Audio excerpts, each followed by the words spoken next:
question we have to ask. Is it that the players in the past, right? Is it that the players in the past were just much better, or is just basically the quota system that's taking place in England where players cannot just make the move easily to England? But what do you think is really taking place? Because Jamaican players, is it that they're not good? Is it because Jamaican players don't have the academy? Because when we look back in the day, Jamaican players was able to move to England and the MLS. We're just not getting those moves anymore. What do you think is going on? Why we can't get those players to move anymore?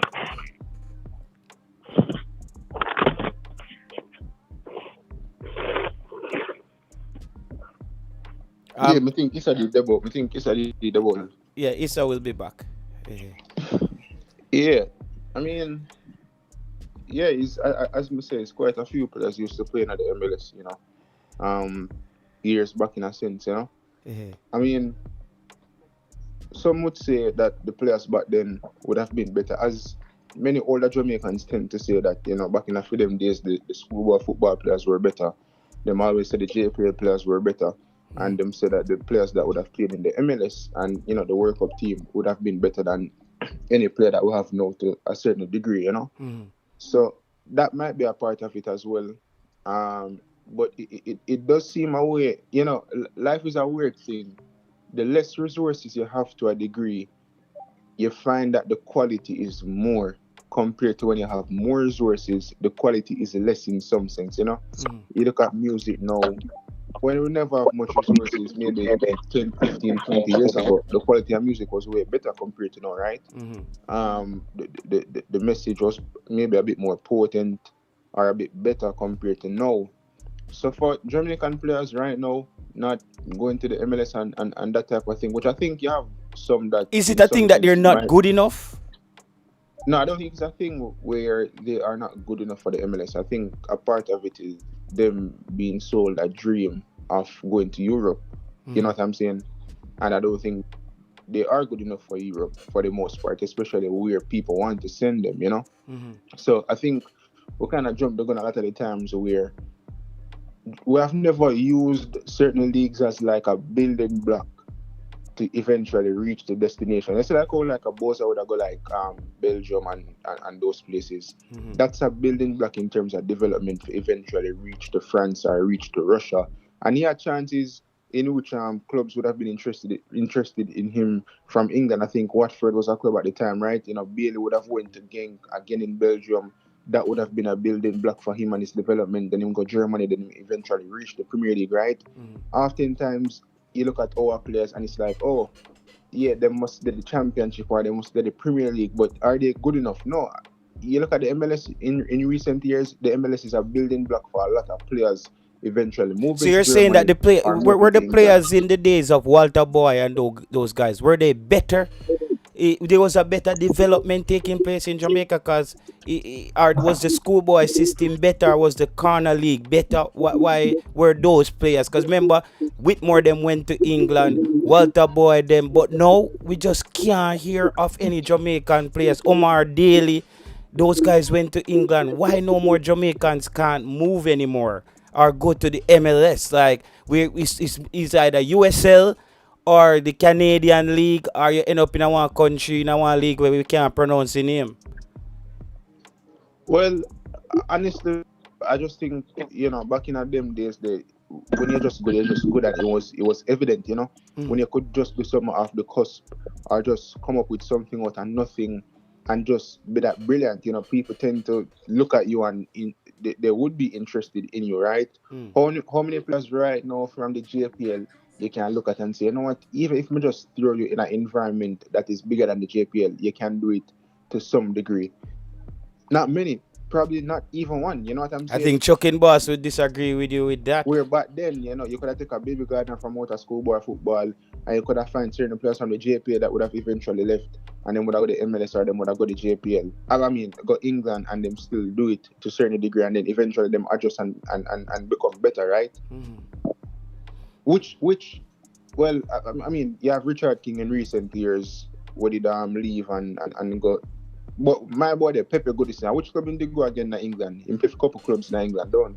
Yeah, I think let's hand it over to the Chucking Boss to answer presser. Chucking Boss, the question today is why are Jamaican players not getting the move anymore to England or the MLS? Is it that we're just not developing better players or the players are just not good enough? I know you believe in local players, but what's happening? Yeah, sorry, JT. Before I go, Hull City and Tranmere Rovers and them team. The Dutchman used to play for Pepe Goodison. Okay. Got you, Chucking Yeah, Boss. yeah. Blessed TJT. Remember address this man just now. Why you think like, brother, me know probably you want traveling in your life, just like anybody else. Any youth at Jamaica. I'm guarantee you things and time change over a period of time, right? When you did have beneath the player them locally, you know what is the problem with the man like you? You beneath so much, brother. You're not supposed to have a ounce of family leave of Jamaica. You're supposed to ship away there overseas. See? I'm gonna live overseas, brother. Because let me tell you, me listen to you all along, brother. So me address you and nice, brother. Me not disrespect you, You see? But listen what me I say, bro. No, I am not. I am not. I'm just addressing you. Listen. I am just addressing you nice and politely, bro. No. Because I overheard you beneath the player them over a period of time. You see, man like you, brother. You know if you have a. Alright, hear me I say. Me not go sit down here and make a man misconstrue my words. You get me I say? Because JT, when I want to ask you, you hear me believe the man them down at Jamaica and at the JPL? I don't know where Chucking Boss have to answer that. I don't know where Chucking Boss got If- that. if Chucking me- Boss, you if might me- get mute, your mic Blue went Mouth, mute. JT, if You see, JT, you have to get the program under control. No, Blue Mouth, brother. Time to talk. Chucking Boss is and Presser is on the floor. Hold on. Go ahead, Chucking Boss. And Presser my will get to time to reply talk. to him. Yeah. Yeah. No, you can't reply to when me just start. Yeah. Me just start. Yeah. Go ahead. I saw my topic kind of touch it that I'm not different himself right away. Yeah, but when I say to you, brother, you're not gonna come on the call and probably not hear everything and say my ability to play them. If I say to you that someone isn't good enough, that isn't belittling someone. You have to accept that in life, some people at a specific moment or time maybe aren't just as good as we would like them to be. What kind of eye test you have as a baller? You have a good eye test? So let me ask you a question. You think Question cannot be an answer question. You have a good eye test. We test not your baller. Do you? I'm not going to that because everybody have a different Okay. opinion. Who was the tell me one coach to come to Jamaica did have a good eye test for real footballer? Let me ask you a question. Yo, oi. Right? Let me say something. Listen me, man. Let me teach you something, man. Rene Simois. Well, I know Rene Blue Mouth. Simois, right? Rene Simois was the man who come to Jamaica have 2 eye tests for a baller. And just know say, yo, him can pluck out a baby garden out of school. Him can go Olympic garden, go watch like a Pepe goodness. And say, yo, I want the youth to come on me training tomorrow morning. A baller. Right? True eye test and definition. When a coach have a IQ, you know say, yo, that man there is a baller. He might go use him and he might go be bird beater. Jamaica coaches over the years will come here, so them not really have that sharp IQ as a coach. You know say, yo, that youth there, him serious. And Rene Simois are the only coach me see come at Jamaica have the sharp edges IQ there for ball out of school days. Him do it with several players. A Rudolph Austin, right? A Rudolph Austin. I think you're Yes, let me just read the comment. Maybe the quality is just not good enough. Is very strong, brother. Your point is you're weak. All right, Chucking Boss, I'm gonna come back to you, Chucking Boss. Wanna heat up the short, yo. Hold on, Beneath the play of them. people. The play of them have nothing to do with nothing, bro. You see what you do? People, the man them start the war and the show just start. JT, BB was playing JPL. Why you guys keep talking about him and schoolboy? Youth are playing big man football and that helped them a lot. Jamaica play. Yeah, I'm reading the comments, but the man them kick off the war like the show not even start good. Cause I know this kind of topic I go do to people, I know why I did this show. Who Rennie Smiles? Yeah. When Smiles come here, we have to face it. You man was just not sharp again. You man Listen. the man yo, you see Yo, you stop your noise. listen me. The man is Let me talk my aging and time. the My man time come now. back the My second time time. now. You don't expect the man to go Stop have your noise. Blue My Mount, same time impact. now. Blue My Mountain, hold time on, no now. Blue Mountain. Blue Mountain, hold on, make him finish and then you got brother. We have a long time to do the show, you know. You see, bro, you saw me come from the program, bro. Me talk facts and the man them not like it, you know. You see, you see, on the program on a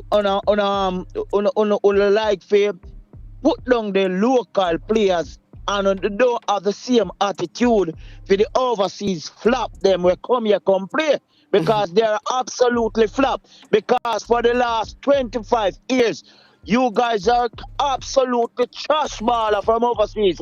25 years, nigga, get that to your head. 25 years.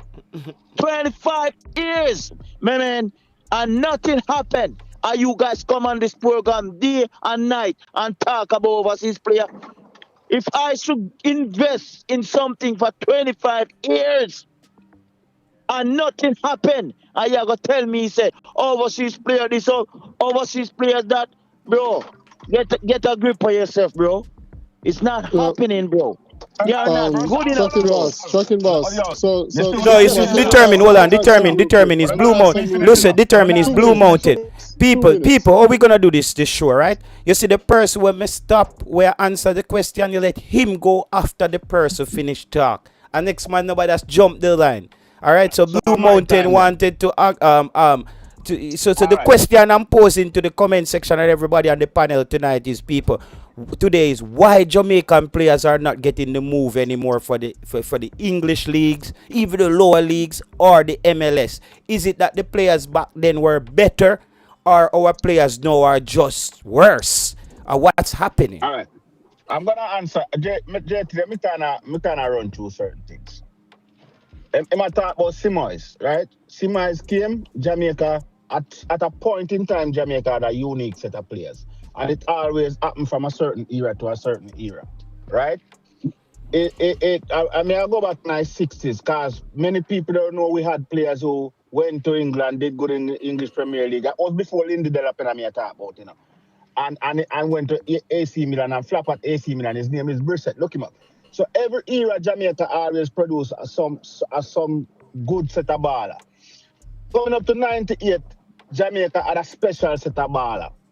And Bibi Gardner was one who came out of school and stand out, right? But after Let me read 90, this comment here. Patrick Rice, really, that's the only reference you can go to. Carla, you just had better players back in time. Bala Kick said the pool of players just that the selection from is just not good enough for overseas. Remember, the coach from England says Jamaican players are lazy. Oh wow, I but didn't they're hear that. not good enough. Let me They, ask you a in question again. football term, They they're are not good trash. enough.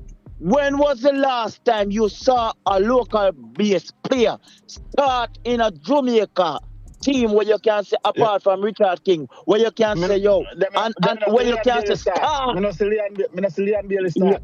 where you hear where you gone. You hear where you stray gone. You hear where you stray gone. Me see Leon What? Bailey start. How, No, how is bro, that? you How is know, that? bro, you know where the man Okay. at, in, How, in, Eh? in Blue how is Mountain. that You a know where the strange? man at top, How Blue is that a Mountain. strange? How is that a I strange? joke to you there, pan in the collar. I Him joke to you not there, talk pan. about Leon Bailey, brother. I'm talk about local base players, brother. Oh, local base. Listen, listen. The local base players are not good enough, and this is what's wrong with Jamaica. Even when you don't see it, even when the evidence is there, brother, not even MLS club now start Jamaican players no more. Nobody starting Jamaican players. It's because we are not good enough. It's When I, simple. when do I get a chance to speak? Go ahead and speak, sir. Okay, so pertaining to the question JT asks, Hmm. um, But the but reason why how you going to jump Oh, the line? Joshua, yeah, he was How you gonna determined. mess? okay, Yeah, so Joshua is after okay, be determined. determined. Go ahead, Go ahead, determined. determined. Yeah, yeah, I asked Okay. you ask a question. They said go ahead. So go ahead. yeah. All right. So good afternoon, panel. The situation that's going on is for me. It's not about the players not being. Jesus Christ. I remember. Determine Let me nobody go finish. Let me straight the finish. show about the JFF for thief money now, brother. Man, No you brother gonna with let me that pan the finish? show Are you today, no gonna determine. let me finish? Are you gonna let me finish? Jesus Okay. Christ. So it's not about the players not being good enough. It's about ball retention. Back then, the ball retention was serious. As in, as soon as you wake up, you playing ball. After school, you playing ball. All the way to midnight, you playing ball.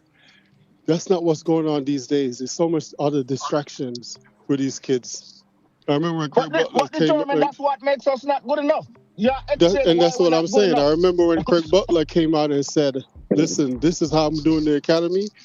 These kids are going to play all the way through 2 months out of the year, 1 month out of the year. Um, they're going to have a break, but they're going to play all the way through, just like in England." So this is what we really need to look at: get the ball retention back, get these kids back out playing like they used to, and you see a big difference. I said that on this All program right, before. I Joshai, said go we're not ahead, playing Joshai. football in Jamaica. Go ahead, Joshai. All right. As it relates to why we're not good enough, you see, natural ability. We're not short of natural ability.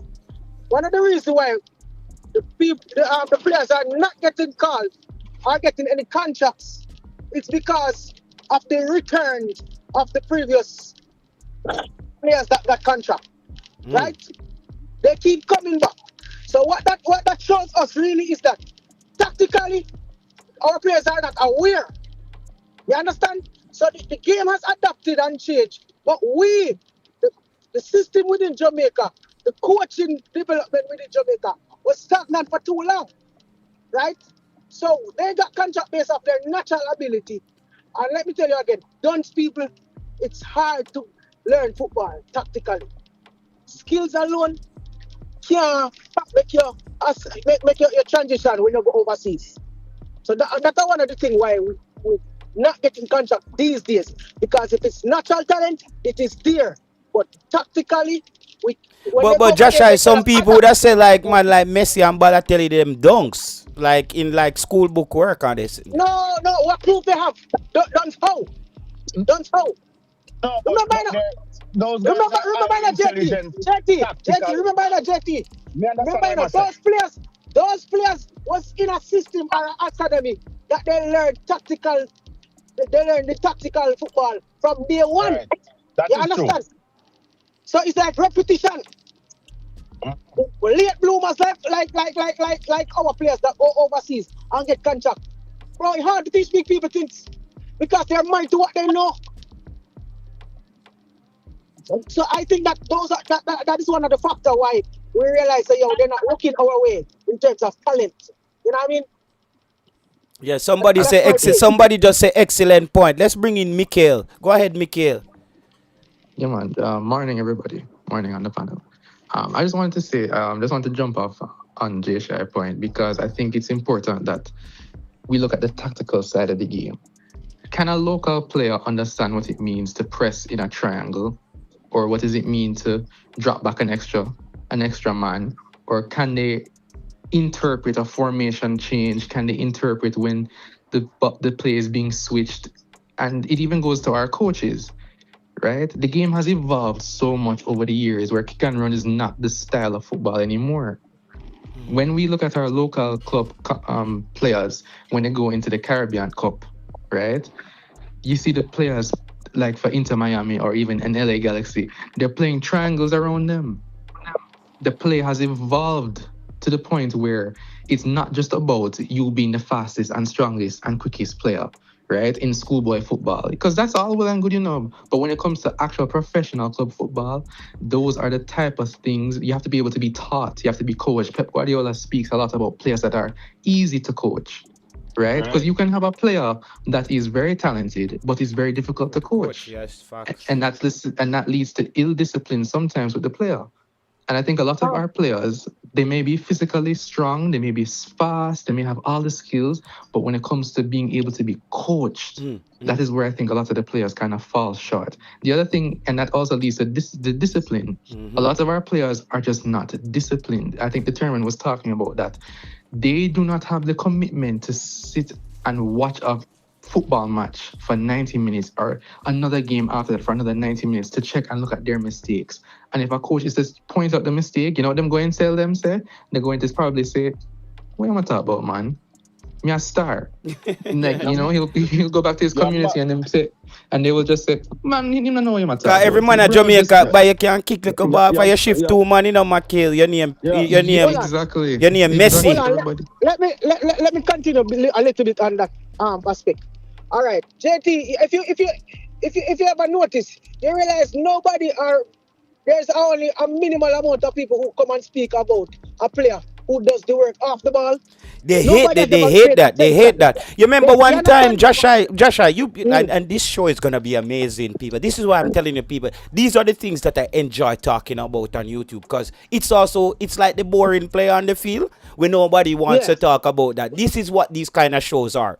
I remember Roman Borrell had a game in Trinidad where he never scored, never get one shot, but the man pressed the whole game. The man them say he no good. Fisherman you on the show. You come on and say Roman Borrell them no good, and me say you know see the work rate where the man are putting off the ball. But the man are putting off the ball, brother. That counts in the game of football as well. There's some game when the opponent not giving you anything, is your work rate off the ball that determines if you have a good game.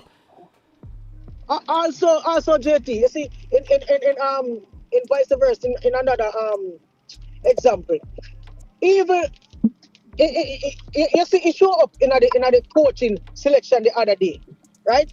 When a player, when we are saying, we need that player, right? We need that player because of what he can do, and he was not selected because of what he couldn't do. You understand? Yes, for a player that you said could do what you want him to do, but that same player was left on the bench for the last probably 30 minutes of the second game. You understand? But when you had that player, what you needed, the player that we were stating that need to be selected, what you needed him for that last game that we lost, you needed exactly for that reason. You understand? To slow down the game and take the game, but guess what? They do not know how to give and take. As a coach in Jamaica, they don't know how to give and take, brother. You understand? They're still stuck in their own ways. Like you say, you could not have said it any better. They like to lean on their own understanding. They follow nobody's opinion. No. You understand? No. And that's why Jamaican local players, we quick to tell if you suck your mother up on Instagram. Because him tell himself say him already good enough, brother. So no matter where you come tell him on Instagram, that have nothing to do with the film development. Right. You understand? So JT. No. Hold on. Him determined. Stay put. We're gonna bring you back. Go ahead, Coco. Go ahead. I always say this for the last couple of years. We need a coach to coach coaches in Jamaica, not just giving them badges or whatever. Just like how the athletes, go to GC Foster College. Those coaches learn from GC Foster College, then they go impart it to the kids. That's why Jamaica has the top sprinting in the world. For football to go forward, we need to do the same thing, because each coach is teaching the kids different stuff. Some not teaching them the proper ways. So when it comes down to the end of it and all them meet, they can come as a unit. Everybody is doing their own thing. And that's why no overseas don't want us, because it's not that we don't good or we born with talent. We did not learn the basic. We didn't learn how to pass properly. We don't know how to run into spaces. All of that is missing from Jamaican football. And that's where we are getting left behind as a country. That's why we have to be taking all the foreign players in, because that's what's missing from us. Just like the guy said before, when we go play the Caribbean Cup and all of that, sometimes we look lost, but our players are better than the other team, but the other team is playing as a unit. Everybody's depending on Bailey. Everybody's depending. We're not seeing that. We're saying that when we press, we need to press as a unit. when we need to defend as a unit. Wow. Everybody's looking at one man to do all this, but we need to be a unit, and that's what's missing from Jamaican football. All right. 1 second. But You JT, determine. Hold on. JT, Determine. We have to link with the Reggae people. attack. We're gonna link with. The fisherman. Wait, Fisherman, you're next. Just You're a next, jump. Fisherman. You're next. 1 second. Let me just tell them to hit the like button. People, thank you very much, people. It's 50 of us here now. Hit the like button on the show. People, this, as said, we're gonna have this kind of discussion because they needed to be had. Because I don't know what's happening. It's like we don't want to talk about these things. Because every time we come on YouTube, I will say a man no good, but we don't really explain ourselves. So we're gonna have that discussion today. Let me just read a few comments before me hand it to Fisherman. Earl B says our youngster just lack the early development, so they are not competitive. They're at a competitive disadvantage when they go overseas, he says, and they are exposed technically in that aspect of the game. Somebody else says strongest and fastest is the worst thing. Kiss me teeth. Borrell showed us why he is the best available striker. Yeah, he got the player of the season for QPR. He can't be that terrible. He might not be the flashy striker like a Boyz who almost miss every time. Boyz nearly score every match. But nearly them said Jamaica nearly no shoot bud. You can't shoot a bird with a nearly shot him. You actually have to kill him. But after Fisherman, we will bring in Crispy as well. But people, remember to hit the like button now. 50 of us, let's at least get 30 likes on the show so that YouTube can push out the show. Go ahead, Fisherman. Yeah, man. Good morning, good evening, good afternoon to everyone on the panel. Yeah. The thing about if player back then, if they're better than the player now. Well, in my observation, yeah, players back then better than the player them now. Most of the player them back then better than players now in Jamaica. I don't know what's the real problem. People talking about coaching. Said I hear Jay Shai said the players them that get contract overseas back then is half of them natural talent. Like you're saying, the coach them didn't teach the guys them nothing at all. And I don't believe that. I think people, I don't know if some people. No, Fisherman. Well, let me finish. I did not say that. Fisherman, I did not say that. You say they were our talent. I did not say that. I'm saying. Hold a point. Let me tell you what I said. I said to you, when you speak of natural talent, we're not lacking on that. That's what I said. Right? Go back and listen. But I'm saying to you, listen to me. I'm saying to you, the court is here now. They're stuck. They're stagnant. What they know, they cannot teach. They cannot teach these players that nowadays. That's actually what he said. He said exactly what he. Listen, let me finish that. Me know what JSI say. The guys them that go overseas back then, natural talents bring them. That is what you said.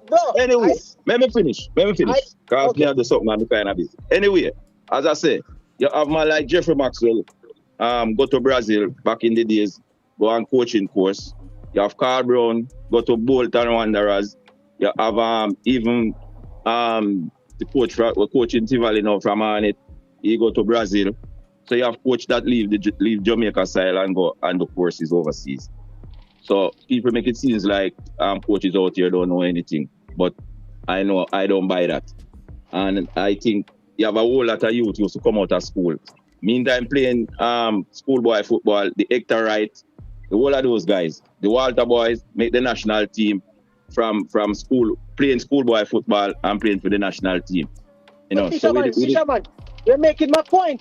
That's what you're doing. You're making my point. No, man, I make my own point, man. I make your point. I'm saying to you. You tell me I make your point. I'm making my point, big man. Bro, I'm saying to you, the coaches teach what they know, but now they're stagnant. They cannot teach what they don't know.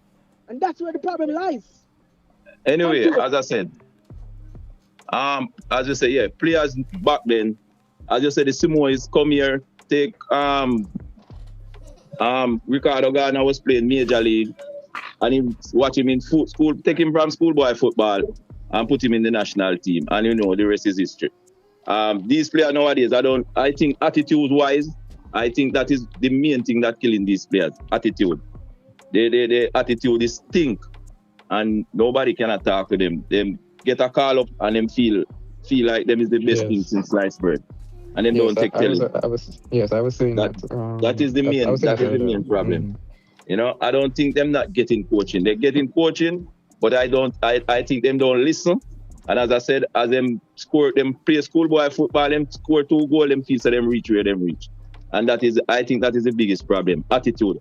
That is the problem.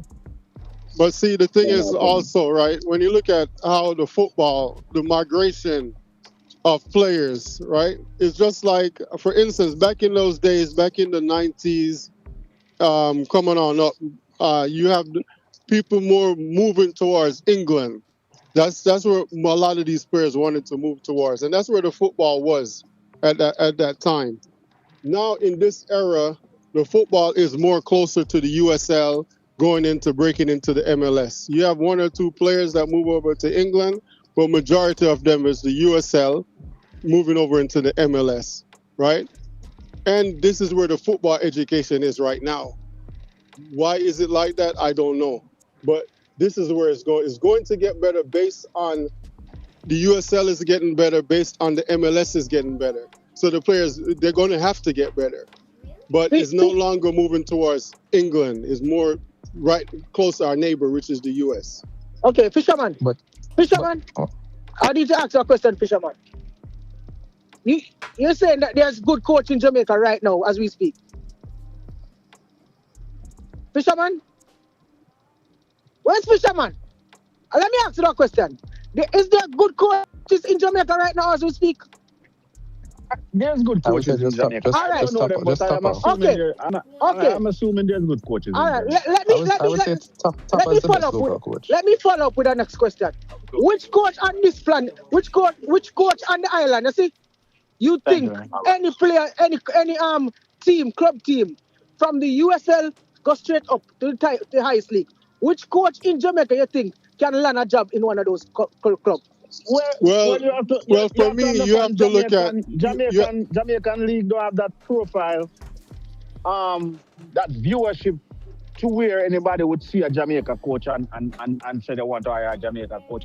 It's not that we don't have coaches, it's not good enough. I think you can find 1 or 2 coaches that's good enough. No, you have good coaches in Jamaica. You do. It's just now you have them. They have to deal with the whole licensing thing. Before that wasn't a thing for us. Okay, people, let me read some comments here, Joshua. 1 second, folks. Okay. Somebody here says, you just mentioned, say, Bibi, did I play major league? So why jump back to schoolboy football in the same sentence? What is it with you people and schoolboy football? Somebody said that is the worst idea out of coaches used to go to Europe. Carl Brown to Bolton. We were better than Trinidad. Why are we going to Trinidad to get certified? Is a BS idea. We were that much better than Trinidad now. So whoever made that statement, but that's a good point though, because we didn't ascend, we digressed, we went back. Yeah, you're missing the point. Blue Mountain, you're missing the point what he's saying. Blue Mountain, what Jerome 876 is saying, we used to go to England. Exactly. When it comes on to getting our coaching up, brother, now we're going to Trinidad. And the players is the same thing. The players is more going towards the USL than England that they used to. JT, I have a question to ask you. When you go to Trinidad for a coaching course, right? That's a CONCACAF coaching course, right? Yeah. How you know somebody from Trinidad is teaching the course? How you know it's not a professional that from somewhere else around the world running the course? No, I'm not. Why we have to think it's that Trinidad and around the course? Guys, I don't listen. All right. Blue Mountain. Please let me address it. You know the reason why I know say is that Trinidad and I do the course, I teach it. I'm confident that is a Trinidad and teaching it.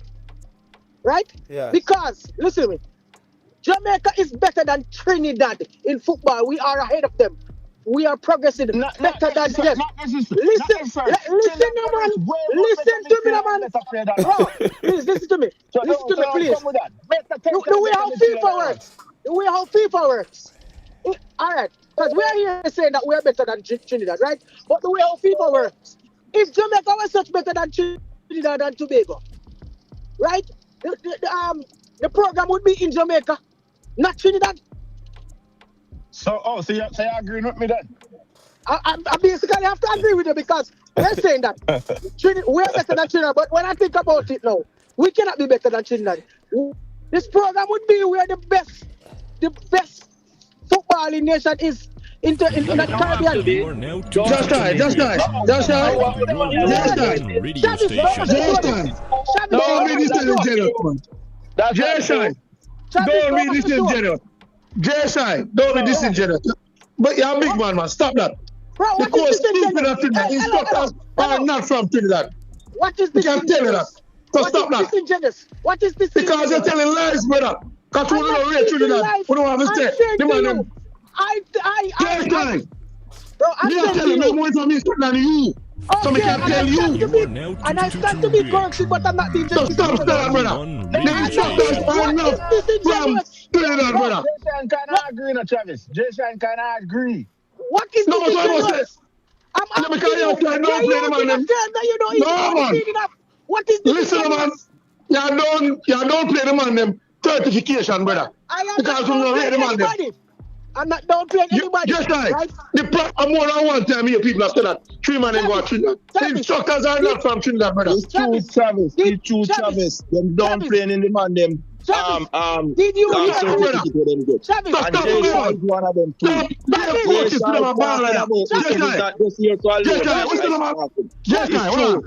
It's true, man.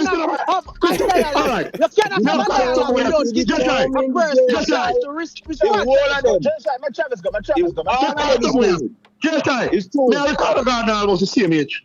And me I watch Ricardo Gardner as a 16-year-old I go to Ulmas and I play Premier League at the same time I have him.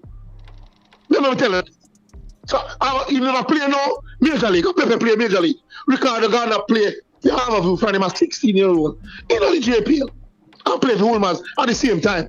The difference with Ricardo Gardner for our year, through type of mentality whatever you have is different to now. Never you have too much destruction, brother. That's the difference. Yeah. So that's why I think Travis make a brilliant point. I think Travis make a good point about the destruction. In another time, the same. Very good these point. 2 pieces, them, Ican Davis, them, all of them play Money Cup and League Cup up to 19-year-old till I get them busting them. I play Ireland, I play League Cup and start the Premier League for Sunday. See, those times. Them are youth now. Whenever say this thing, like Money Cup or whatever, them just don't put on the interest like them man back then, brother. That is the difference. And I think Travis, 1 second. I think them time they too more youth did aspire to become when we used to say that youth. Exactly. We used to see a man on the road and we said that boy they are a national day man, you know. The name national then time they did mean something. When a man say you're national. You're national, you know. We talked about this years before, you know. We talked about this years before. And all right. Yeah, people, remember to hit the like button on the show. Big up on yourself, people. Yeah, we having a lively football discussion today, people. If you're just catching on to the show, I've asked the question. People, let's get up to 50 likes. We need 14 more likes. Guys, we only have 30 likes on the show. Come on, man. Let's do better, folks. The question that I asked today is why local players are not leaving Jamaica anymore with contracts for England or the MLS. Is it that the players back then were better?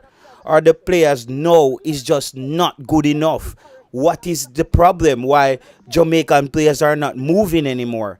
They're not going overseas. They're not getting the big contracts anymore. What's happening? Yo, people, hit the like button on the show now, man. Let's get it at least to 50 likes now, people. We have 80 of you watching now. We can't get 50 likes? Come on, man. Something wrong, people. Come on, let's get the show to 50 likes, man.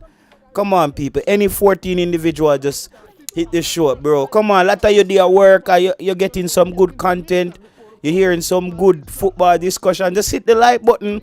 Take a second out of your time and hit the like button on the show, please, and thank you. Exactly. The man them already coach them in Jamaica. I don't care what the man them do. They already no coach in Jamaica. We can't tell you that. Our play fans, how would we like football, you know? Who do believe say Jamaica, small country, have this states in a football like teams in Europe. True, most of us support teams in EPL. So same example. My thing is that, Travis, I make a statement before anybody says anything. My thing is that me and one of them wanna really believe in the Jamaican coaches. But our league, we can't say you don't have one or two good coaches. Our league just don't have that profile for nobody see our coach and say, well, you know, some like other guy the coach. Our league now show up on a TV station and fire. I just want the league take off in another way in terms of Travis, on a different level. He passed here and so. I just think that if we had better coaches, or if we had good coaches as we claim, they would have seen. No, man, not a coach, man. We would have seen. Our players are good. That's our players are good. If we had good coaches, we would have seen the product. Our players are prima donna them. Tell me that. You don't think good coaches would have seen the product. Listen, man. Jay, then I don't have to love football, brother. They make their money, they don't care zero. I mean, can use one player set up on a platform. Say no care about nobody more than family. Say no care about we are hype him up. Who said that? I mean, who said that? Tell me who said that? James Square. Liam said that. All right, so what on it? You think Glenn Bell is the only person who said that? Listen, man, Jesha, what may I say? What may I get at? Me don't want to hear that from a Liam Bell with Barnia. That's the point me I get at. Hold on, there's a Shaman Nicholas in Barnia. Shaman never said that, not like that yet. Of course he said that. When he get the red card, when he said that? When he get the red card, he said that business as long as he want people them good. He good. Shaman Nicholas said that. You see, you can't put that different. You can't put that difference when the man and the police have altercation. That's a different thing, brother. So nobody use that, man. No, me not move no goalpost. Right after we feel qualified. He shared the same sentiment. If Shamar said that you have to beat him to still in a Travis. Okay. I agree with you. Same sentiment. Listen, man. Don't move the goalpost, brother. Jay, Shamar and the police have altercation because of his son. That's a difference, brother. You know that Travis is people. What Travis is trying to say, Travis, just 1 second. Let me explain it. Travis is saying in the context, if a police and a police have a conflict, and it's about your kid, because it was apparently his son was trying to get backstage, right? So he's saying that for me and my family, them good. That means he's the safety of his family. He wasn't talking in the sense of football. So that's what Travis is saying. It's not in a football context that statement was made. All right? That's what Travis is trying to say. Go ahead. Jay, football match up a long time ago today. Years. But let's get back. Listen, guys, me don't want the show get so broad. Travis, when we start, we're acting like we don't want it to change. We're acting like we want to accept it. That's the mash up and it will stay that way. Time. JT, don't over here. Listen, brother. All the way on can talk. We don't have a vote. You know who say? Yeah, Travis, you're gonna change the show now. You know, the show is gonna change. It's gonna go under this one. No, bro. All right, do that. Cause the show gonna get too broad. With the Travis, are gonna say, yeah, man. Big up man. Big up Travis. Yeah, man. Cause we don't want the show just say, yeah, man. You know, make sense. We talk about these people. I'm not good and no, bro. We're having a show about a specific topic. And the topic players is development. Why is the players not moving anymore? It's like is part of the problem that the schoolboy, would some of you say schoolboy football has fallen off as well? I think schoolboy football, the quality has fell off in schoolboy football. Listen, I said it over and over. I said the last good year of Manning Cup, I believe that was the last year Donovan won it. That was the last year I enjoyed Manning Cup. I think when Whisper played, there was a lot of hype behind that. No. Listen. That year when Donovan won Manning Cup, Charlie Smith and Manley was so good. Reggie, when you watch Donovan, which year that, brother? Which year that? I think that was 99 or 98. Brother, we don't remember them time, bro. He did good. He did good after that, too, bro. He did good after that, too, bro. He did good after that. Listen, what I'm telling you. You see that year there? Kibaki Alloway get called for Jamaica national. Kirk Ramsey get called for Jamaica national. No, Blue Mountain, Blue Mountain, Blue Mountain. You don't. Well, Blue, can I say Blue something Mountain. about No, bro. schoolboy football? It was good after Listen what that as happened well. hold on now. Listen what happened to schoolboy football. More teams are playing, so it's not concentrated. Back in the days, states used to buy players. Now you have like BB Coke. You have other schools now that is having some of the players. So that's why you don't see the quality like back in the days, like what you guys are talking about. Yeah. All right. Let me bring in Crispy. Crispy, go ahead. He hasn't got a chance to speak, and Ghost hasn't got a chance. Go ahead, Crispy. As far as the development and why the players are not moving anymore. Thanks for having me, panelists, subscribers, viewers. I think fundamentally we're not good at football. Jesus. And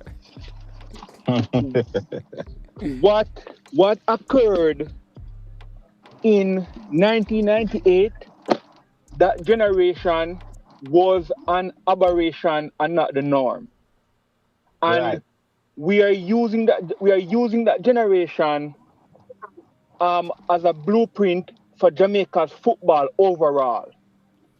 And we are not averaging it out over the 100 and now I think 114 years since the JFF was established, was founded. And that's how we must look at Jamaica football. We must look at Jamaican football over a 100 plus years period and average it out. And Very good point. when you do that, you will realize that 1998 was an aberration. It was not the norm.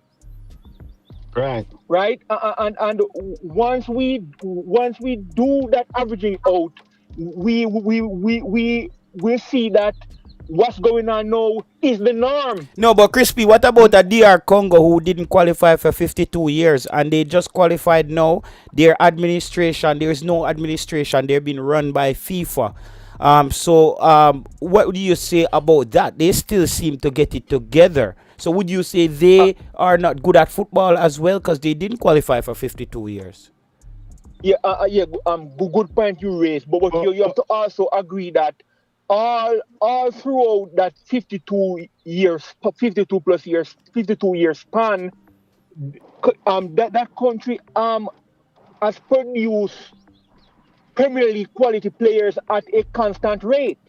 And because also even though I talk about qualifying for the World Cup over that 100-year period, we must also look at the quality of players being produced over a period of time, because a country cannot qualify for the World Cup while having good quality football. That's correct. So you're correct, JT.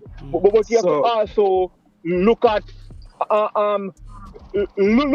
if you look at this, for example, let's say they did not qualify. That team still valued over $100 million, right? So it is clear that they are producing players of a certain quality throughout a particular period of time. Unlike Jamaica, where on average over a long period of time, we are not producing those type of players. So our average, whether as a team or as a country producing players, is very low.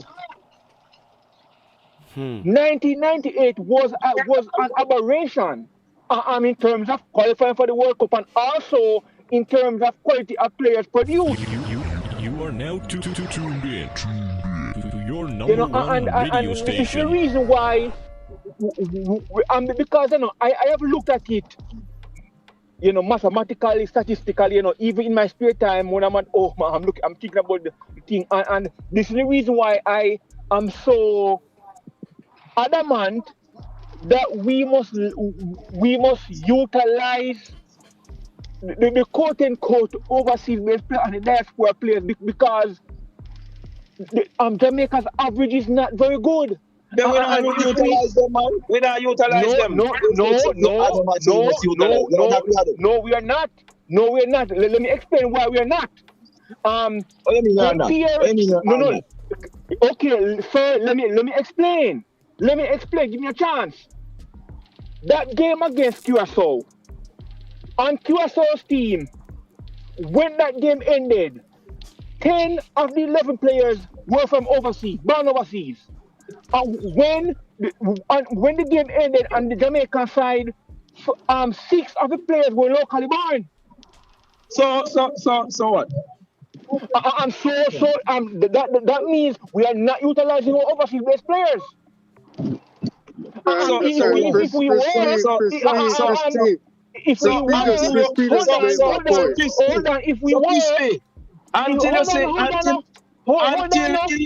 until 11 players on the field born overseas, we're not utilizing the overseas player. Fisherman, no, this is what's going on. Can I respond?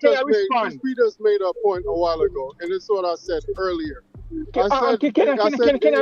Can I respond? One second, Crispy. I said in every generation it's a different era. If you look at our bulk of our players that's moving overseas is towards the USL. That's where majority of our players are. So this is why you see the level where it is right now. So when you see something like that, you have to now beef up on your coach and utilize the players that have that's more educated toward the new age of football, which is our overseas players. And we're not utilizing that because the local players right now, they're not good enough. They're moving towards the USL, and USL can't cut it. All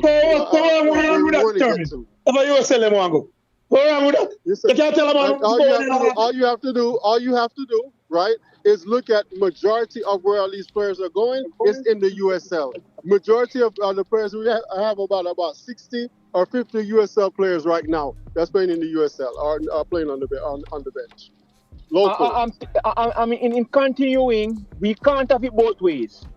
We can't say the quality is not at like it was before. And when we talk about before, we're really talking about the 1998 generation because that was the only generation that did anything significant. When you average Jamaica football out over 100-year period, we can't have this discussion and then be okay with the national team having 6 locally based players, six players from the Premier League down there in the team. Both can't be at the same time. You're a liar. Name 6 players from JP was in that Curacao game where you I'm again. Come on, stop coming to the program. Okay, 1 second, people. 1 second, people. Let me read these comments. No, guys. Hold on. 1 second. Crispy has the floor. Crispy, I will come back to you. Let me read these comments here and just get the fans interacting again. Big up yourself, J. Ross. Big up yourself, East God. Big up yourself, Bala Kick. Jerome 876. Issa Allen in the building. Karis. Big up yourself, Patrick Riley. Big up yourself, Owen, and the others who has just joined. All right, somebody here named Lockster says this month alone, Miguel Joseph Mount Pleasant played for Rio, Valencia, La Liga, Emerson, something. Mount Pleasant just went to Real Sociedad. Franco Celestine looking to go to Europe. We didn't know about that. The best countries with the best coaching education is Spain, Portugal, Belgium, France, and many more. England should be in that as well. We're not utilizing them properly, says J. Ross. Somebody said, true Crispy. The coaching badges will be UEFA standard as of now. And I just want to say to people who are bashing the coaching, before we say the coaching in Trinidad is not good, we need to know who the instructors are. I'm never a person who's saying, because listen, when you get a coaching badge in a classroom, you get a syllabus that you get from FIFA. It's a syllabus that's provided by FIFA where the coaching standards is concerned. People need to separate your coaching style from your coaching badge. Those are two different things, people. Your coaching style is what you develop over a period of time. After you get your coaching badges, you probably go to Spain and you become an understudy to a specific coach where you kind of develop parts of his coaching style, like the Marescas did from a Pep Guardiola, like a Arteta did from a Pep Guardiola. You kind of become an understudy to a coach and you develop his style. That's different from the badge people. The badge is actually a thing where FIFA has in place, where the syllabus is set up for a coaching license. So it doesn't matter if people go to Trinidad to get the coaching license. You have to know who the instructors are and what the syllabus is. It's not like if the syllabus is watered down, then we can have the discussion that the license in Trinidad is no good. But we kind of need to move away from that thing, saying that the Trinidad license no good. And bro, it's FIFA. It's football. Your coaching style and your tactical setup, that's totally different. And some part of the coaching badges is mostly in the classroom. It's when you get to another level, you start doing on the field, how to set up training sessions. And it's depending on what level coaching badge you're getting. If you get certain coaching badges, you only can coach grassroots. It's telling you how to set up the kids them and them stuff. When you get to the next level, the thing gets more tactically astute, or the philosophy is different. They start upping. It's like, bro, you don't start doing university homework in a high school. It's like people have to understand there's levels. That's why people say when you get like the UEFA now, that's like getting a master's degree or a doctorate in football. It doesn't get beyond that. You see me? That's why the people say you got the UEFA. It's like you know, you get your doctorate or your PhD. That's the highest level. No, people have to understand though, the CONCACAF license, why it seems smaller is this. It's like you get a degree for being a medicine degree at UWI. When you go to other countries overseas, you got to go back to school. You got to get back some other courses because they don't consider our level education in Jamaica as strong as them. It's the same when you get a CONCACAF license. The coaches in the Caribbean have to understand that you're not looked at the same way as a coach with the same license from Europe. You have to, it's like almost you have to go back to school again. So people have to understand, say, the regions are separate in many ways. Let Crispy finish his point and then somebody else can take the floor. What? I want to amend what I said. Locally born, not JPL. Players that ended that game against Curacao. But it is going along the same rate.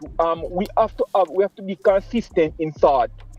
We can't have this discussion. What you saying then? What you saying then? You know, a level English-born players they want in our team, and we must qualify. That's what you're saying? No, it is, that's not what I'm saying. I am saying that is what you're saying. That is what you're saying. You said that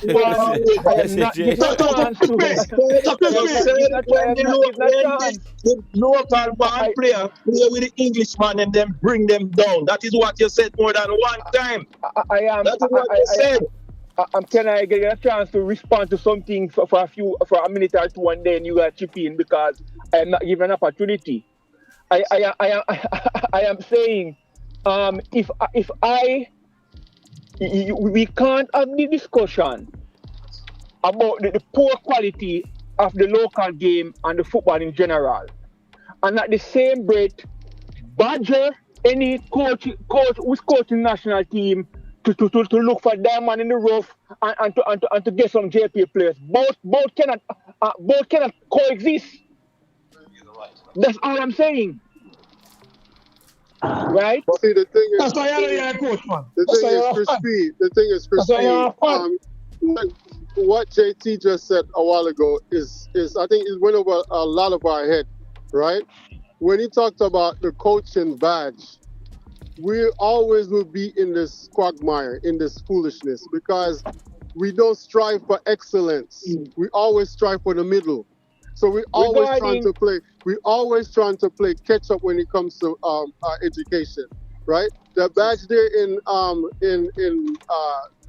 what you call it, in our region is not good enough to compete with the rest of the world that's doing good in football. So we'll always be like this.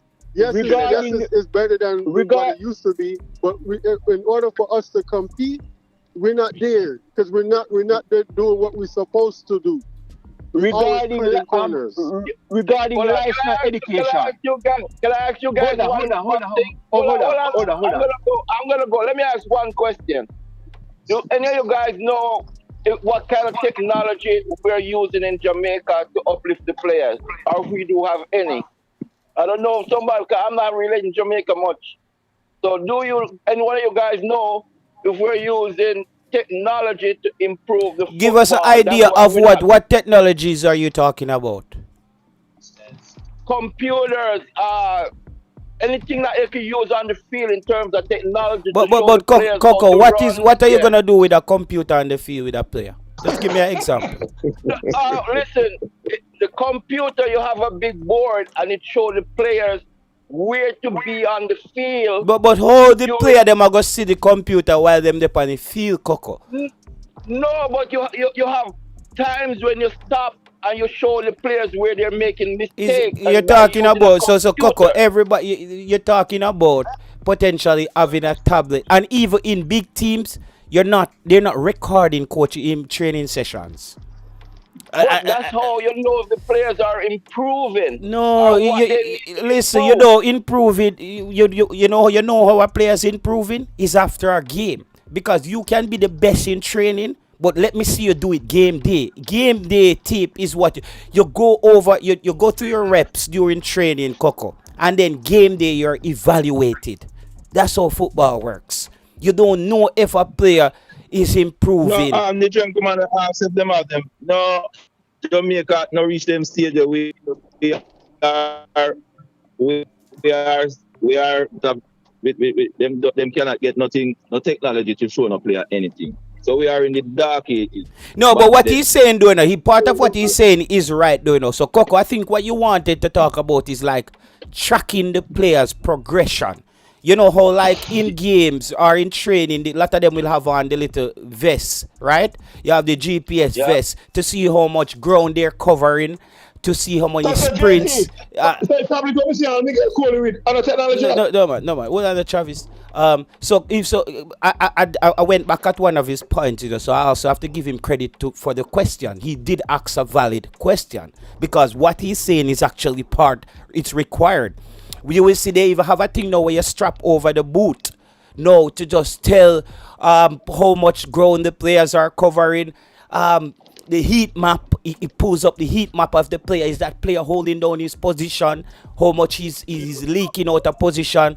When he's in a specific formation, is he doing the right thing? So Coco did ask a valid question, and we have to get to that place, Coco, because I can make joke or ask you but back part of the part with the computer, I did press you on that, but you do have a valid question.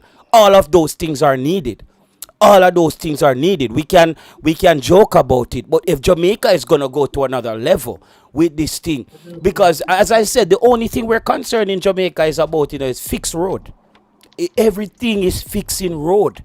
The government, and I'm not gonna say part of it. To me, the government has to be blamed with where sports is in Jamaica. I just don't think the Jamaican government see our athletes as an asset.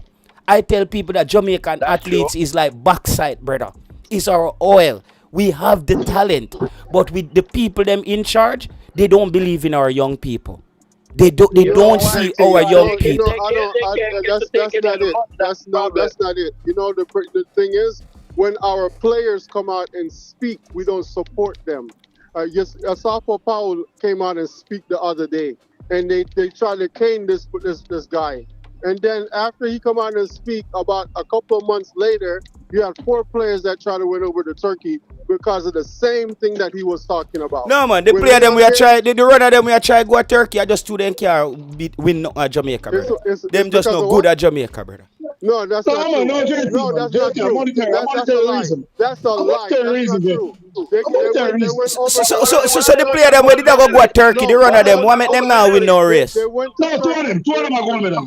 We ain't pin up on the next two of them, exactly, Travis. Thank you. I'm money, man. They were exactly, Travis. Money. That's it. And the same thing Asafa talk about, and I know y'all don't like this boy named Leon Bailey talk about, this girl that y'all don't like either talk about. We gotta support our players. We We not gotta go do that. me not go support Leon Bailey talking anything though, you know. Just I tell you that. But I tell you that JT, right I now. agree with you 100%. Because you see Leon Bailey, Leon bro. support Roman, boy. Leon Bailey, Roman. that come like big up Vibes Cartel as an artist, but that come like Vibes Cartel up my church tomorrow. All if who have God in the pulpit up the Menango. Cause Vibes Cartel Leon are Bailey preach. is football fan. Vibes Cartel are Pure preach. music No, fan. I'm just saying, Leon Bailey don't have that, brother. What's wrong with Bunny Shaw? Listen, Leon Bailey don't have that credibility if he You tell talk me to to support nobody. woman football, so I care zero about body shot. All right, no problem. Yeah, and we now, yeah, we I now. want to also address something that another panelist touched on that it did not get any other purchase. He said the Jamaican local players, they have the raw material, but they don't read the game well. And we do this all the time. We in my opinion, your ability to read the game is also a part of the raw material. If you cannot read the game, you don't have the raw material. No, Crispy, no, that different. Team opinion that. But if something is a requirement for you to do a job, and you don't have that requirement, then you can't do the job. No, all right, Crispy, 98. Yeah. All the players from Jamaica was playing in our local league, the local born players I'm talking, from 98. And at the time, the team, Samoas could have carry the team for a Brazil extended period. You can't compare 98 with now 2026 when players, both local and overseas, are play abroad. Only come around the all right. So Travis, Crispy, and Travis. I am the one who is discouraging looking at 98 as a standard. So you're standard. All right, guys, hold on. There's two. Travis, there's two callers holding their hands up on the thing. Yeah, man, but let me just read the comments before me go to Vaughn and then me go to Neville. And people, please give them a chance because they've been patiently waiting.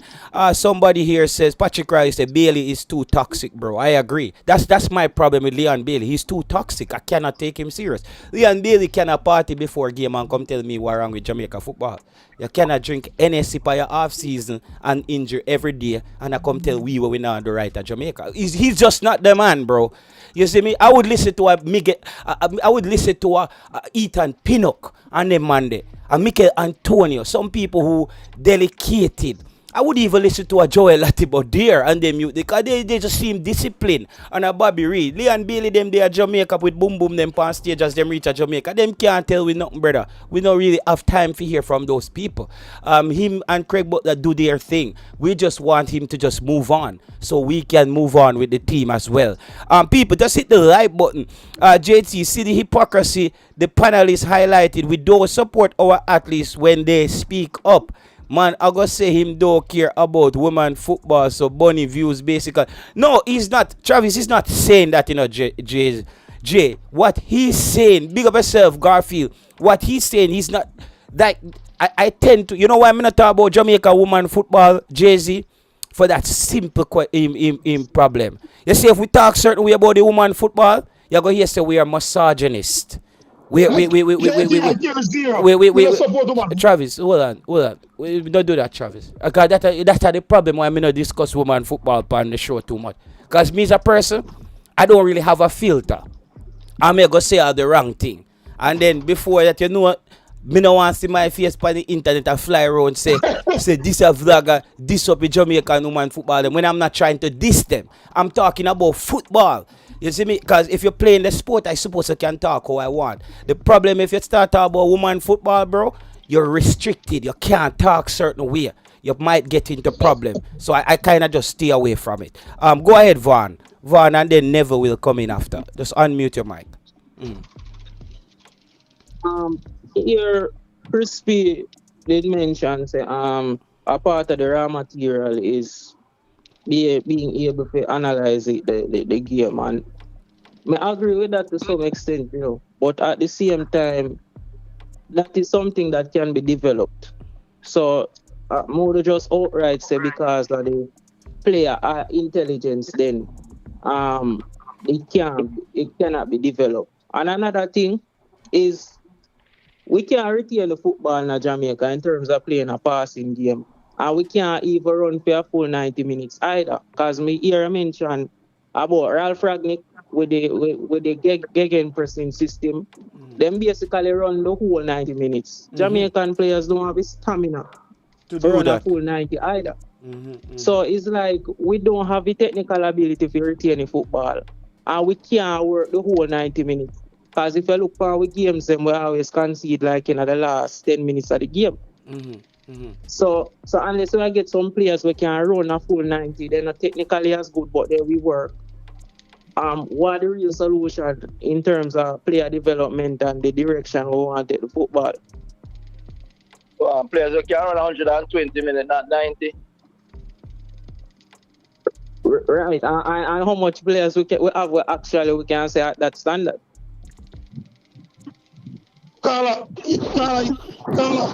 No, Travis, hold on, other people have them hand up. We're going to come back to you. No, somebody else asking, Get. All right, go ahead.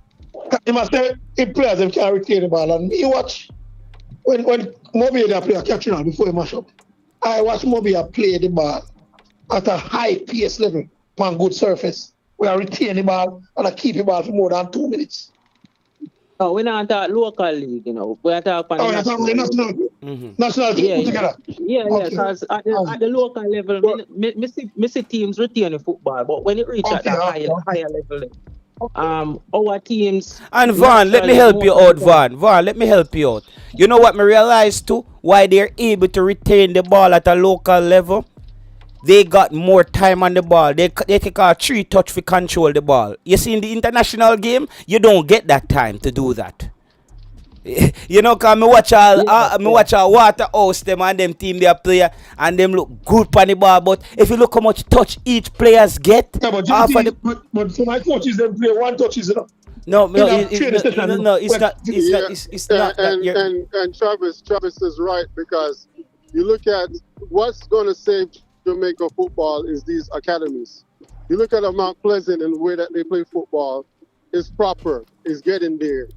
The academies is really going to save Jamaica. Yeah, but Mount Pleasant, that's the all right. You see, and there's some people we gone into another problem there. I'm gonna let Vaughn finish. But the problem with Mount Pleasant, what I find is Mount Pleasant has this best academy, but Mount Pleasant is not played. Mount Pleasant Academy players are not coming through and playing for the national their club team, because Tapa believes and Mount Pleasant believe in winning. How many Mount Pleasant Academy players he played in the season this year? All the other 21 them are playing. I see that. All the other 21 them are under 20 players. Jabari Howell starting. How much of them you said? 4 of them. So 4, brother, out of 23 player, brother. Yeah.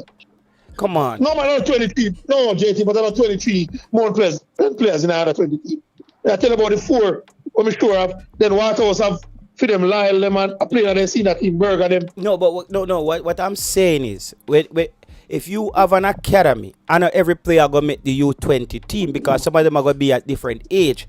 But when you look at a Cavaliers, because when you look at Cavaliers, you just hear the boss come on and speak the other day. No, me don't want to go into that, bro. Me want to get back to. I'm just answering your question. No. But that's not what Mr. Speed is. Not why Mount Pleasant is. I don't want to get into that. Mr. Speed is not why Mount Pleasant. I was gonna make an example. When I look at Cavaliers and them academy, you will see 50-60% of them players come through and actually play for the team. Yeah, and I'm saying and Mount Pleasant has a better and Mount Pleasant has a better academy structure. No, determined. Cavaliers play more youth players in that league right now. Or every other team. Yeah, that's just a fact, and we don't want to get it. Vaughn continue and then go to Neville after that, because it's gonna go back to Speed, and we did a Speed show yesterday. All right, go ahead, Vaughn. Yeah, so as I mentioned, at the international level, a player won't allow you time and space on the football, and that is where a lot of our players struggle. Not even just the local ones, but even the ones that we have that is playing at an elite level. So I don't know if there's some communication breakdown or if they don't aren't as focused when they're playing for the national team. But them kind of a lot of times take too much time on the ball. The speed of play is not as fast enough, and we can talk about athleticism all we want. The football faster than everybody on the field. So unless them can knock around the ball and kind of retain the ball and have the stamina to keep up for a full 90 minutes, by the time you reach 80 minutes, the man will lose concentration. Mm-hmm. And this is something where when I don't know it happen over the years, the last dying moments of the game we concede. Let's go ahead, Neville. Neville, go ahead. Good afternoon. Still morning. Good morning, gentlemen on the panel, and morning, JT. Yeah, man, bless. It's 7 o'clock where you are in the morning? Yeah, it's in the morning for me. Jesus Christ. 6:30 over here. So I start that show at the early then, man. 6:30 now. Yeah. Where I'm at is not even midday. Minutes to 12. Oh, yeah. Which part of the Neville? Mexico? Texas. Oh, Texas. Me know say one of them places. We out there, so okay. I still morning to JT, man. I'm never 36 at Jamaica. 11? But him say at 7. Yeah. Him say after 7. You say after 7, right? Where? Where you are? No, 11. No, after 11:36. Okay, come and say, come at them turn back the clock down there, so. No, 11:36. Okay. Yeah. So addressing the two topics. So during the period of the 70s and 80s, I think schoolboy football had better recruitment because they used to recruit from, different parts of, even from other schools, and some high schools have foreign coaches as well. Okay, now football standard had not improved over the many years.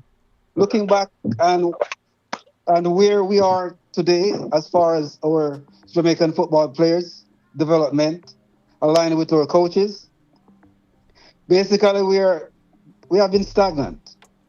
Now, it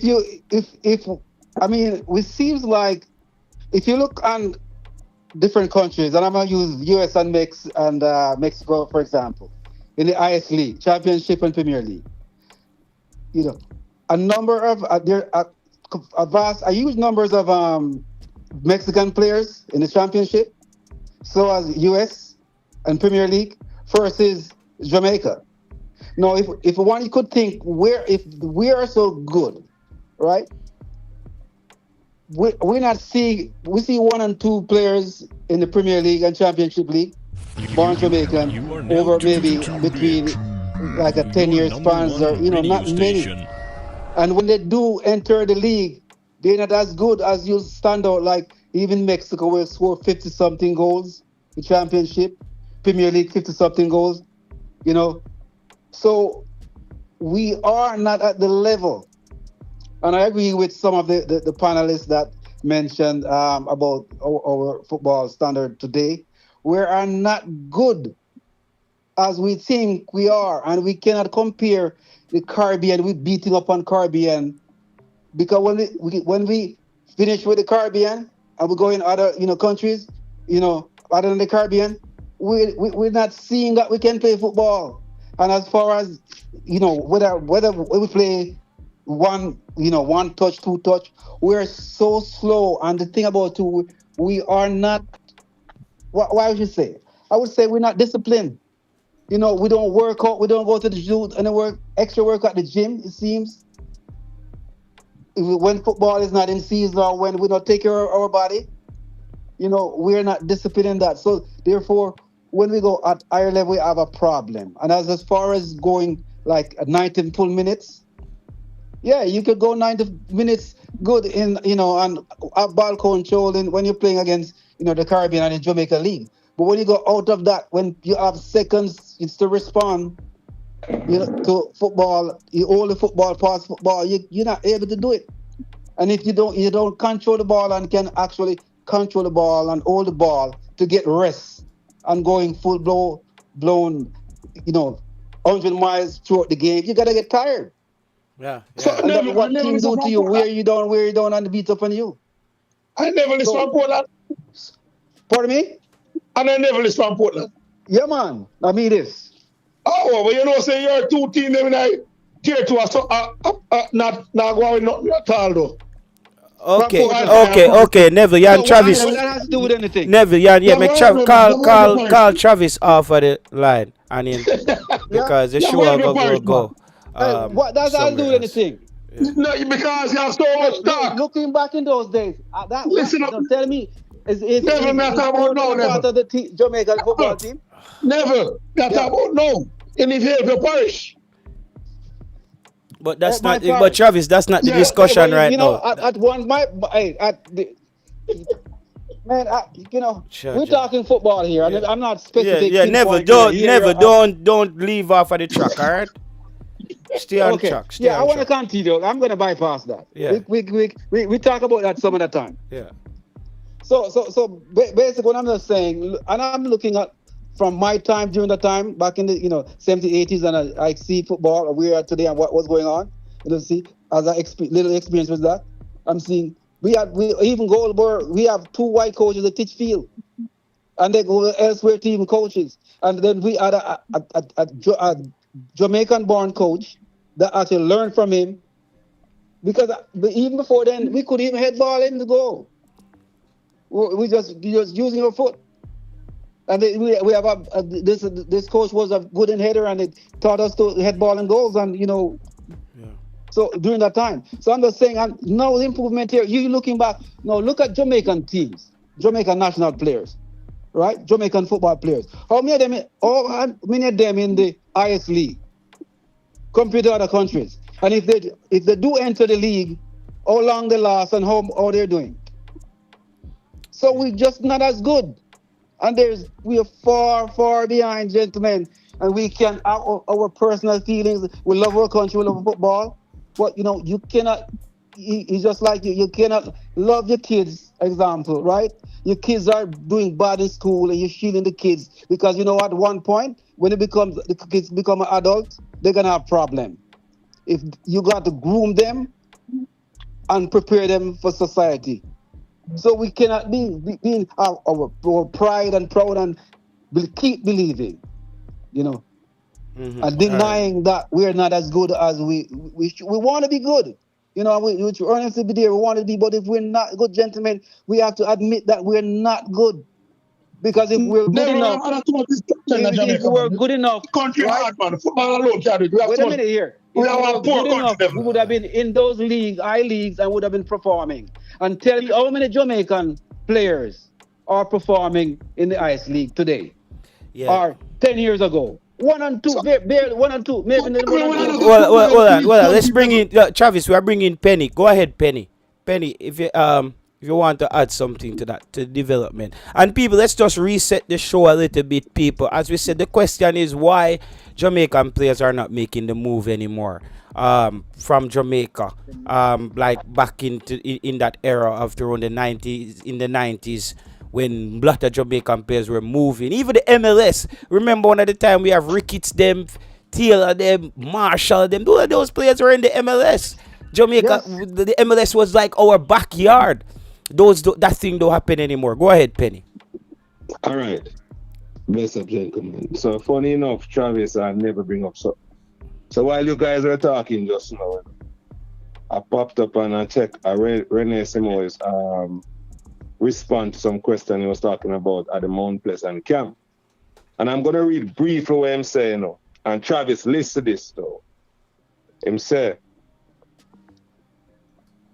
This is from an article from Jamaica again, all right? I'm saying, while the technical and tactical elements of football were key components of Simoes placed emphasis on developing.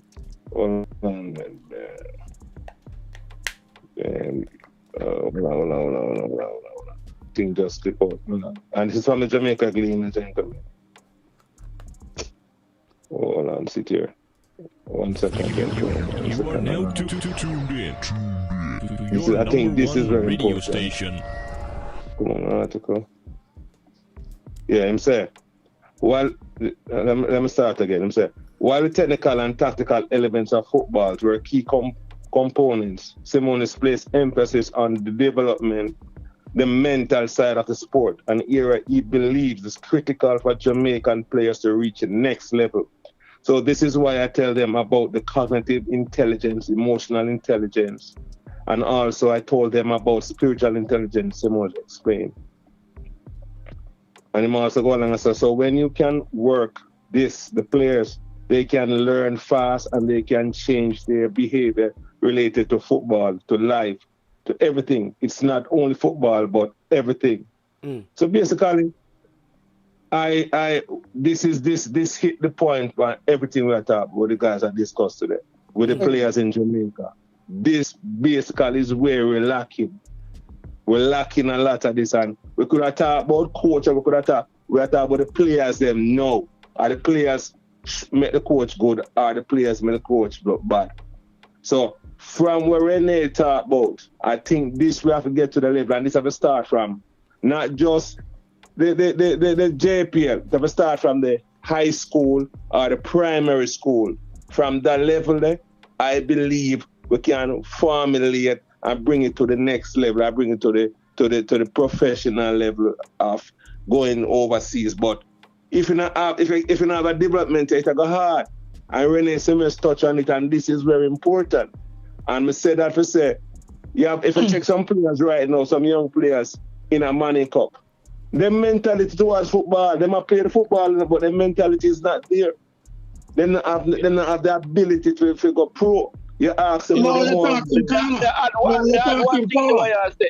They had one thing to you say, scamming in a Jamaica mash up football. Jesus Christ, see them sitting here. The young players.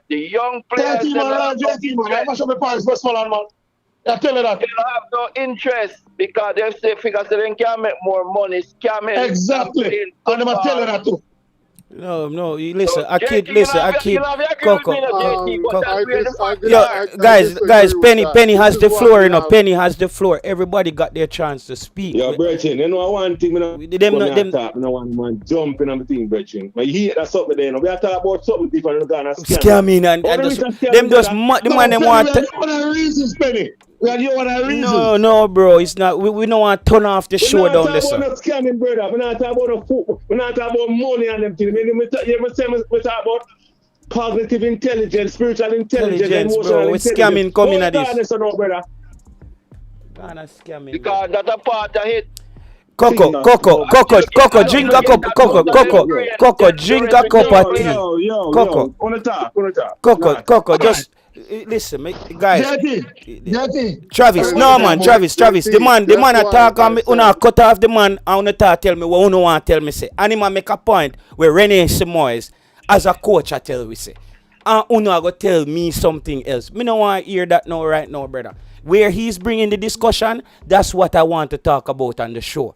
Something that's gonna actually, like, bro, if we look at the percentage of youth them we are scam at Jamaica, it's not as high as the number of youths playing football. Because there's still a lot of youths who want to make it in football who are not scamming. But better footballers are scammers. And that's a fact. Oh my God. But what I'm saying, Penny, take back the floor. No, we're not going to do that, brother. We're not going to do that. Penny, take back the floor and continue your point, brother. Penny gone, man. He man back, man. No, you just open. No, JT, I read that. No, man, no. Me get everybody to talk. Make the man finish it. What's the population of footballers on the island? What's that treating Travis? We don't say about half like population. Oh, well, no, all right. So Jamaica, 3 million people. Yeah. It's about 1.5 people. How much play football? No. Are you guessing or you have facts? No, we don't guess. That's too high, Travis. We're not guessing game. All right. I think what me always say, you know. I tell persons. No. May I ask you a question, direct question. 1.5 people play football on the island of 3 million? So that means half of the population, Travis. Half of the population. So I guess 1.5. Let me ask you the next question. No, hear that, man. Hold on. Me talk to Travis. Hold on. Travis jump in and say something now. So me I break down something to Travis. So you say 1.5 play football. Me I go ask you the question now. How much people in Jamaica are scam. In our community, 14 parish. How much youth are scam? Travis, no. You see, 1.5 million.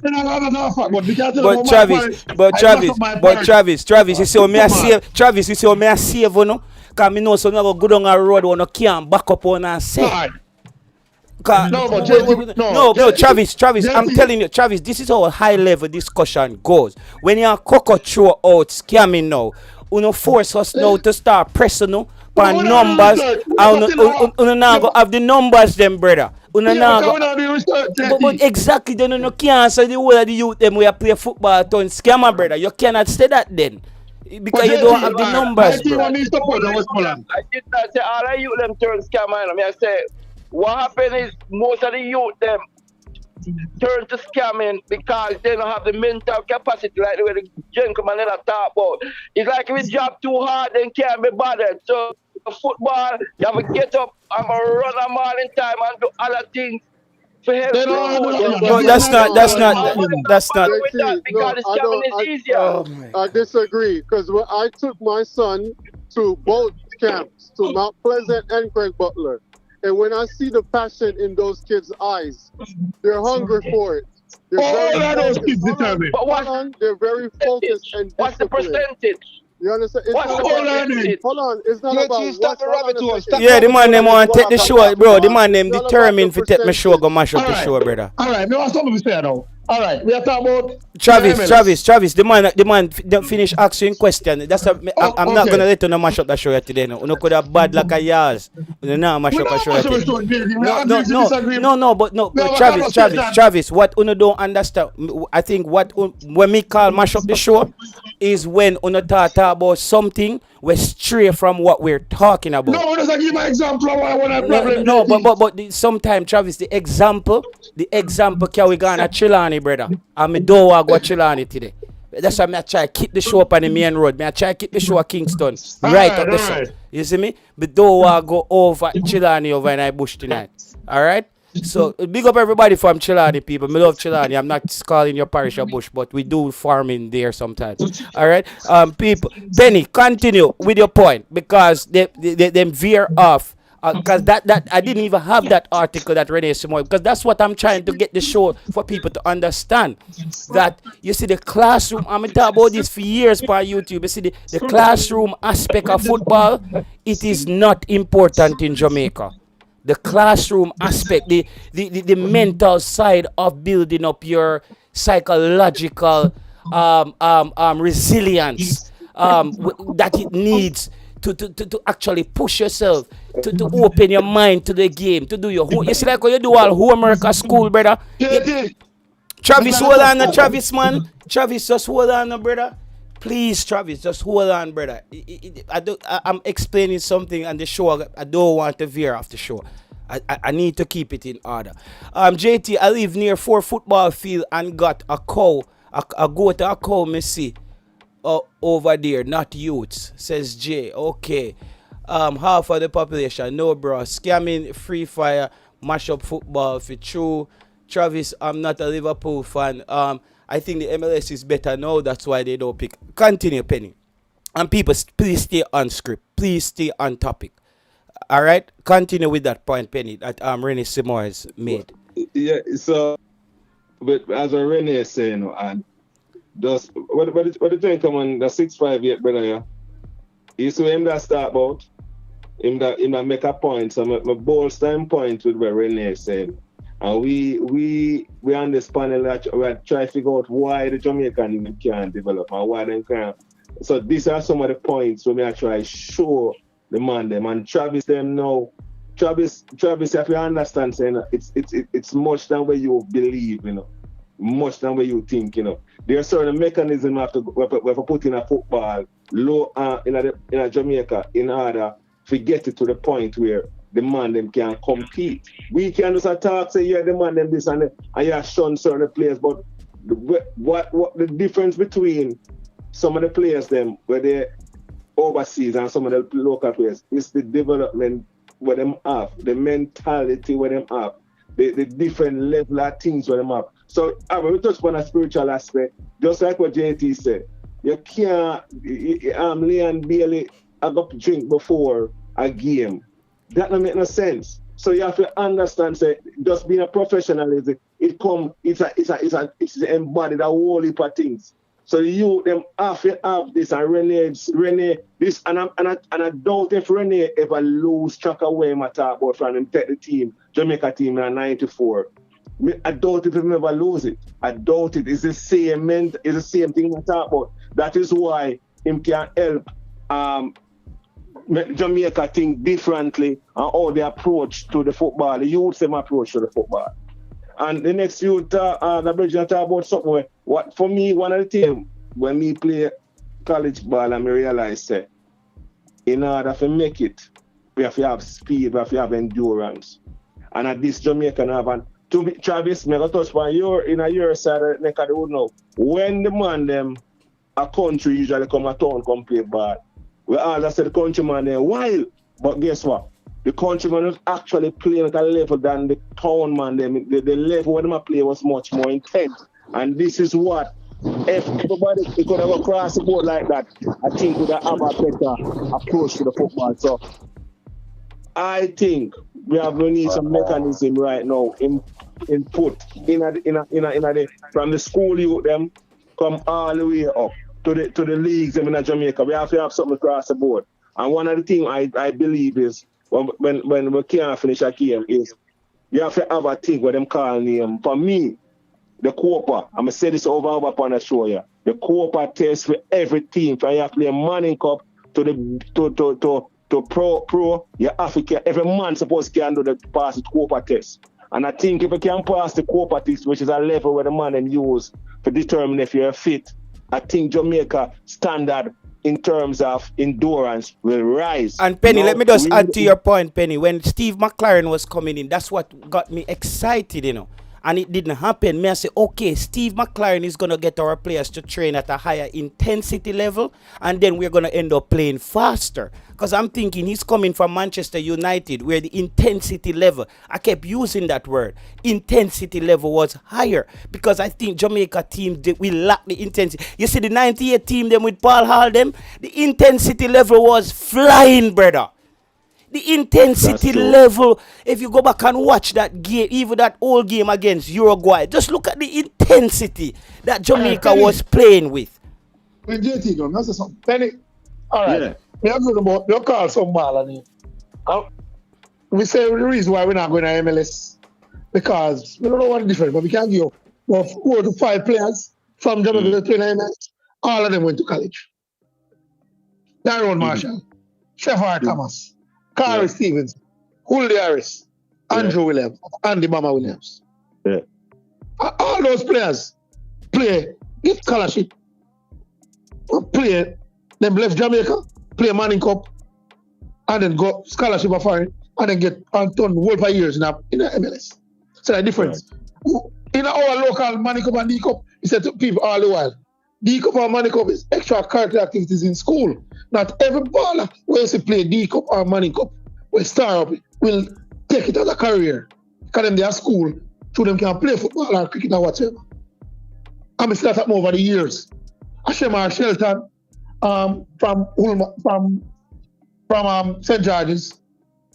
Star, you see him, Lenny Hyde's son, we choose athletics over football. To me, he was a better footballer. And he chose athletics. This guy again, Frank Glenn, was so much goal. I think he might do some coaching thing in the fire now. Him no matter with football at the level, he just trained at school and played. But this generation I just had something real quick to the article that Teddy just read. You know, JT had actually had a previous program where he actually shared his experience along the same line. If anybody on the panel remember. No. Yeah, man. Remember when he said... Yeah, man, I think JT that on Lexus. Yeah, talking about when he leave and goes to when he leave Jamaica, was playing soccer. Where every other thing that he changed. It's almost every level that he was taught in Jamaica. He has to up. I need to change it. It was completely different as a footballer. Just the JT, you remember you had expunge and such a while back? JT still there?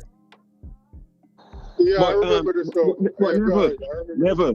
Yeah. never, and Travis, man, I said this to you. So watch this now. When I play college ball, one of my brethren come play some college ball. I'm living in a college and go to a different college. Mm-hmm.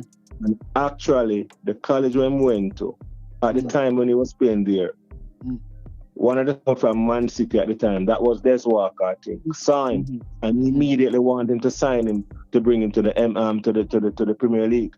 Mm-hmm. That's how the level.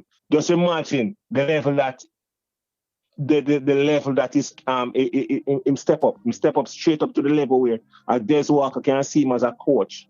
Mm-hmm. And say, yo, we need a Man City now. But in Jamaica, it wasn't even at that level. But this transition from Jamaica to a semi-pro program, which is a college thing, that really bring him to that level. So the players, the players need that mentality. Exactly. Him stripping mentality, you know. Bernie, this is why I say the academy is going to save Jamaica football. Because when you go to the academy, especially these, you can name about 4 of them, very responsible. When it comes to the tactics, the training, the mentality is there. They're showing the kids, they're training them, right? This is going to transcend into the national team, or if not national team, who want to go to college, go to college. They're going to be able to compete. They're going to be there, right? I think if you look at the overall situation, we have spent so many years of trying to make this dream to get to World Cup, the Federation has, with no kind of nothing back in return. So they don't have anything to put out there. The structure is broken.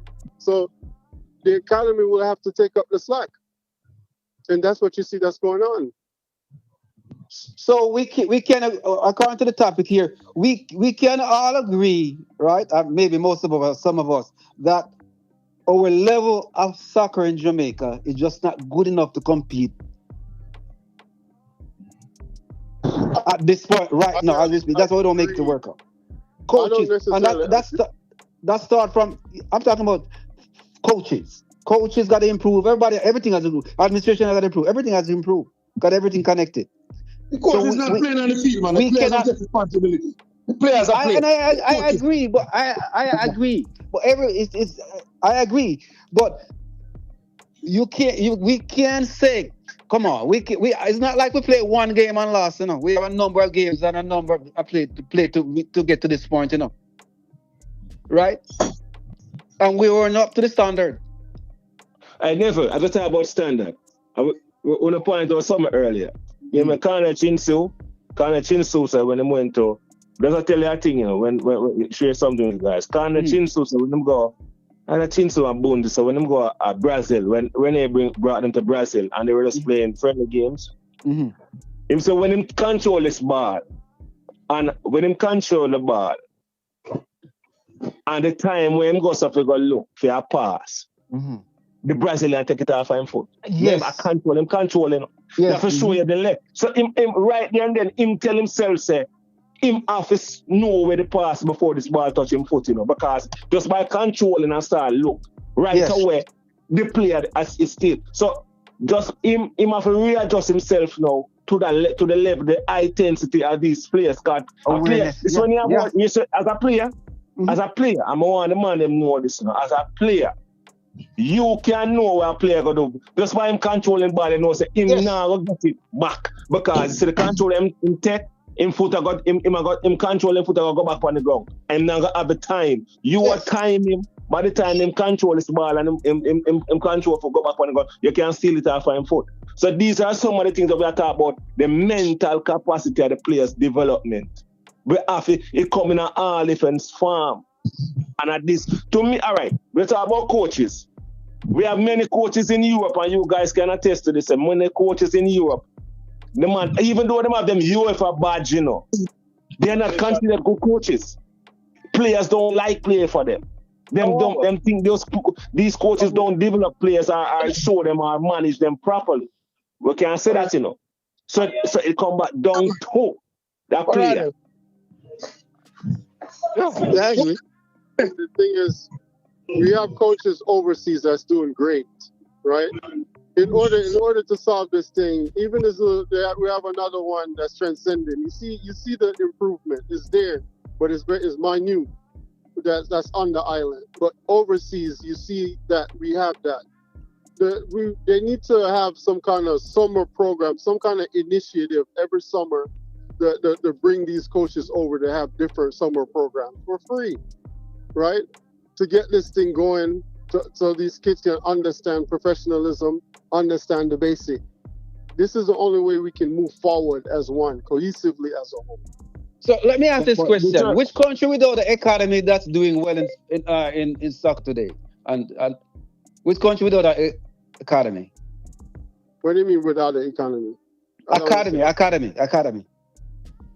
Football academy. Doing soccer, doing well. People, doing please good hit the like button on the show, people. I Please mean, hit the like as button far on as the I show. mean, Mad regional level, Vibe I says, mean, you know, mean, he's talking to Signal Speed that Canada has many players playing in the top European leagues that went the route of college route. Yeah, but who want to play football head the academy makes sense. Like, People, please hit the if you like went to button Haiti on the 4 show, years folks. ago, bro, Please Haiti, hit the them like boys button can play. on the show. They really can play football in Haiti. I'm blowing out right? It's just because of this people, please hit the like button on the show. Let's get it up to 100 likes to people. Let's get the show up to 100 likes, man. Yeah, I understand, but I'm make just sure you saying, hit the okay, like so, button, everybody, is it the same please, thing? and thanks. So it's the same. Is the same. So Haiti and Jamaica is doing the same thing. They don't have an academy. No, I would say that there for man. No, I'm asking the question, No, we don't. But Jamaica have academy. Jamaica have several. Okay, Yeah, all right. But we have one. Yeah, but this is just recent. This is recent. This is recent, right? Yeah. But, no, I'm trying to dissect. This is recent because I'm talking about we have academy now, and we before. So even before we were, I think we used to produce better baller before we even have academy. But because our high school football was good at that time. Yeah, but we come back down to the coaches and as we touch on it, the coaches. Exactly. But a badge, you see, JT said something earlier, A badge sometimes don't do not. A badge is not even what really make a coach to, The badge. Because you have coaches in Jamaica who don't have a badge, but when him can tell a youth and develop a youth from him taught to him here, him can develop the youth. Come become a perfect footballer and him don't have a badge. So and it's just how receptive that young man or young lady is. Because Travis, I say not like young and watch woman football, but Travis, if you understand enough, you have to understand if you talk about Jamaica football, you have to talk about you can't left out the female, you have to talk about the female too. That means we love watch the females. Rebecca, why me love watch Rebecca play, man. I love football, period. I don't care who plays football. But that's a Travis opinion, Someone doesn't make him know something. If we are going to talk about Jamaica, we improve football in Jamaica. We need to improve the football fields, and that's where Jamaica the way behind. We don't even national stadium is not even a full football field. And you see, that's the thing. I didn't want to go there because everybody thinks that I'm this and I'm that. But we all know what's the reason. And this is why I said it, but I went around it. I said the academy is going to save Jamaica football when it's not supposed to be the academy job to save Jamaica football. Or put it in line. Set the standard. Let's put it that way then. Setting the standard. Because standards must be set in order for us to go in the right direction. All right. Question. Coco, you all mentioned about the football field. You ever do a survey on how many football field in Jamaica? No, I never do a survey, but we know majority where the better ones are. How much football field better than what the better ones? What are the better ones? Which are the better ones? None of them not really better, but Monroe have a good football field. I mean, it could improve. States have one, Manchester High. And I could go on, but if you're A level, we don't have a good A level football field. Those are just average fields. So when I have no feel of Jamaican, no feel of Jamaican as a No, so what am I to do with the field? Because when I was in Jamaica, we used to have some good fields. That even national stadium. Even Manchester Bay. Jamaica do not spend money on football field. You have to keep them up.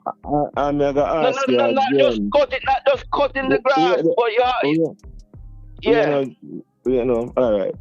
I can remember. All right, you go to America, right? America, you go to one of their schools, they have 3 or 4 A-level football fields beside each other. I'm gonna say in America. Some of them, no, you can't generalize. You can't compare third world country like America. First world country. We're talking about football and improving it, right? So if you're going to improve it, you need to improve the football field. There's no way around it. So whether we poor or rich, it still remain the same. Coco. More, you see like how you talk about this. More you watch some JPL game and you look on all of the field. To me, from my opinion, the field when we know as a youth, Waterhouse Field is one of the worst fields in Jamaica. Them call it Stony Gut. Worst field. You play upon dirt and stone. Now, if they are basically, we call it a sea-level football field because it have grass on it, not necessarily say it have the top tier kind of grass. I call it a C+. That may at the level of the field. And again, the same thing, the C+. But it come from a dirt. Most fields that you play upon now, them have grass, but it's not properly kept. So the field itself now, the standard for the field to me kind of lift. But not to they never come from F to C+ for me. Based on all of the field I look on, they have a view field. Jamaican if you have at least 4 or 5 A-level field. Not even the stadium, the stadium field is no good. But it's still Coco. Yeah. All the guys see us get a big old improvement in terms of the whole stadium, everything. From Jerry and everything, recently. Okay, so that's recently. But that's probably one before that, they were still the best. One of the best team field in that country. Before that, and even better now. Which one? Okay. All the Gardens field. All the Gardens. Yeah. You were saying. All right. All right, Coco and Travis. Not until them have top tier grass laid on them field, them ever say one of the best. Yeah, but say I'm using top tier money in that country, man. No. Listen what me I say now.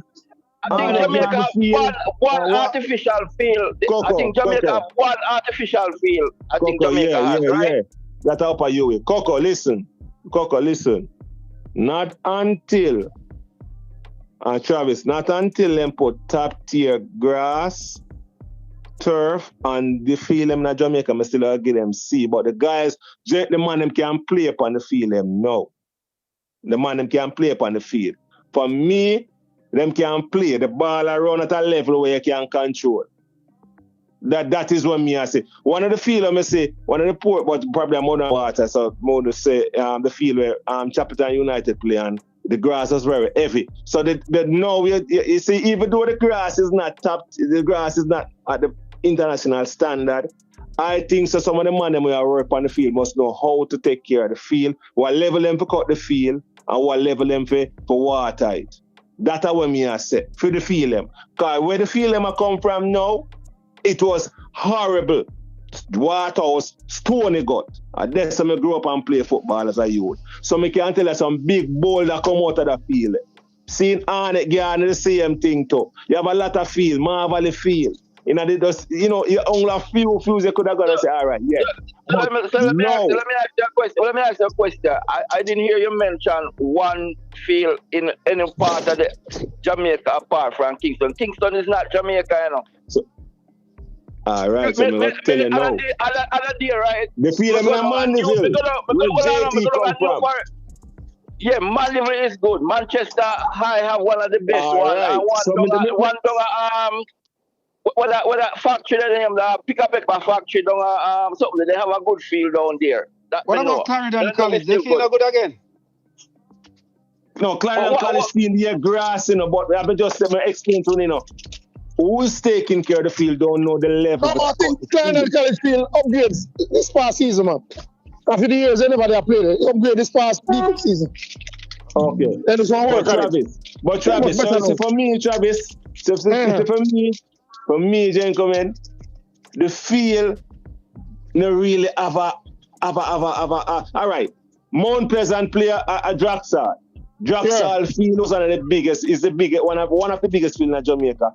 And the grass at Draxal, them a re-turf it or anything like. It's actually the same kind of turf. It's much better than years gone by. Yeah, much better than years gone by. We never come from out of Portland. Portland. Yeah, but I think now I feel like Carter Park, not too bad. Carter Park, they don't really keep up Carter Park. Recently, Never since I check up on your parish. Recently. Yeah, I went down there. Recently, man. More than 2 years now. More than 2 years now since them set it up. Recently, that man? More than 2 years. So what I know, 2 years are recent to me. Travis, hold on now. So what I parish. Travis, and Coco. You say me just try break it down to and show about the feel them now. I don't care. Hold on. But the feel of the youth them a play for now is 10 times better than 25 years ago, right now. So I'm saying,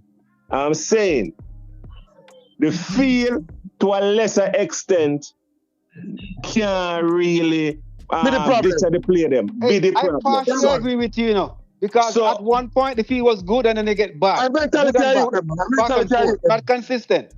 So me try to tell you this now is where based on when I go back to the point of my start out it, where Rene Simoes came out and said we have to look on the youth. And if we are every year we have a Man Cup or we have a D Cup and we have around how much school, 100 art school in Jamaica, and every youth a play. So if you can get them youth from the Money Cup and the D Cup level and carry them to a level where they have them in a camp situation on a yearly basis after the Money Cup or the D Cup done, and with carrying in coaches to impart some of them knowledge, and just like what Coco said, showing them the blackboard work on a computer screen.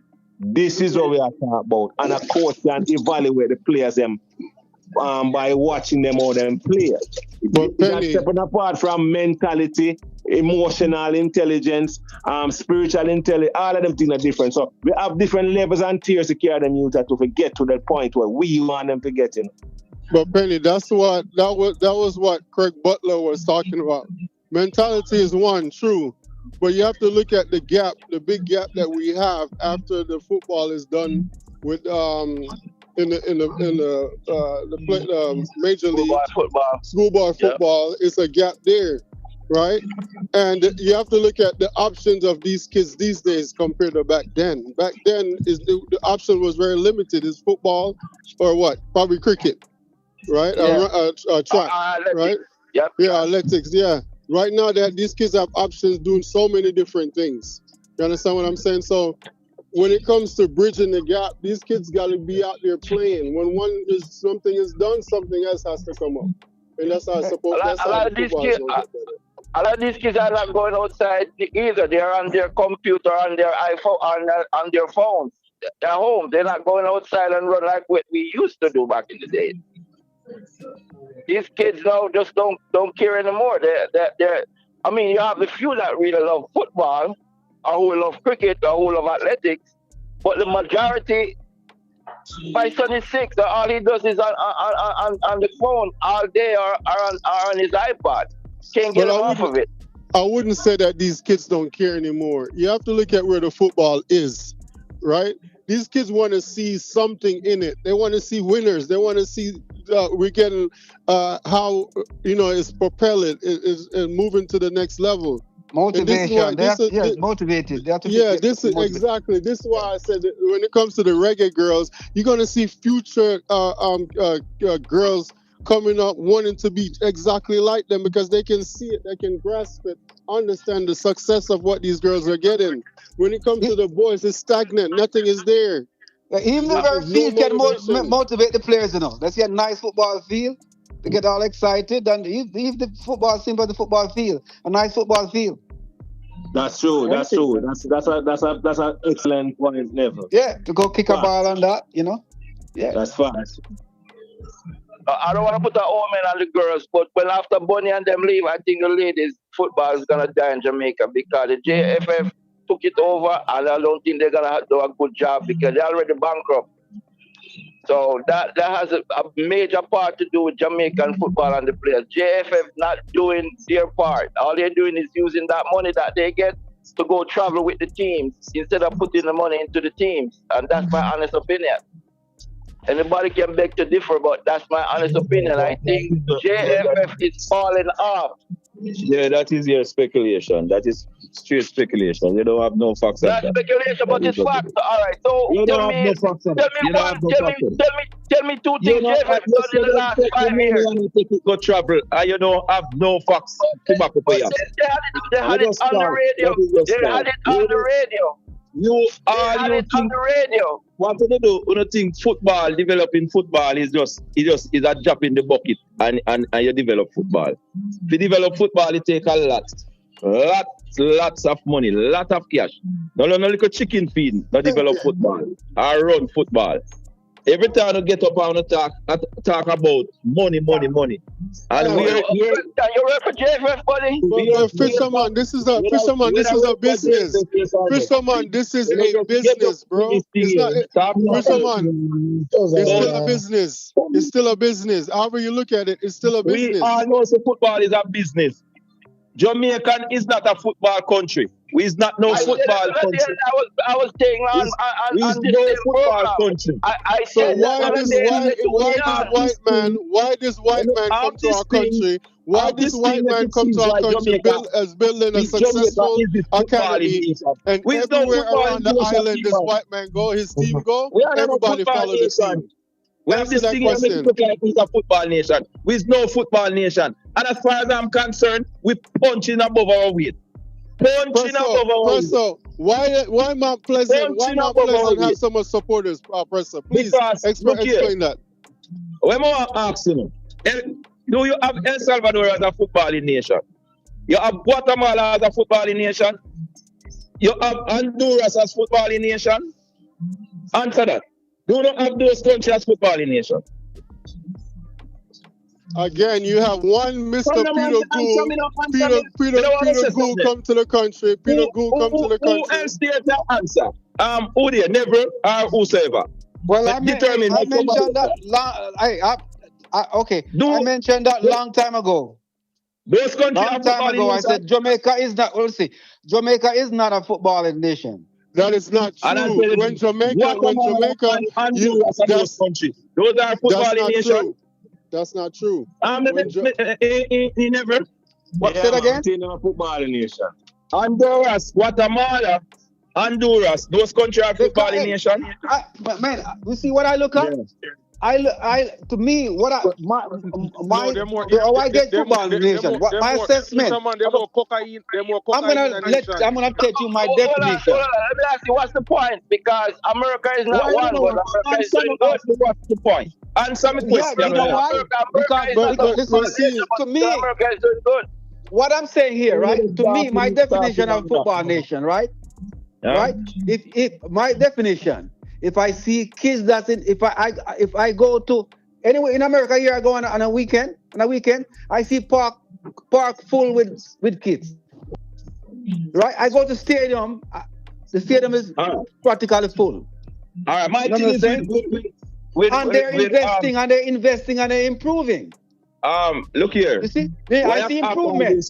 I see improvement. Hey, if it start to rain, right? If it start to wet, if you see water start to come down, you start to see the rain, right? Start to rain.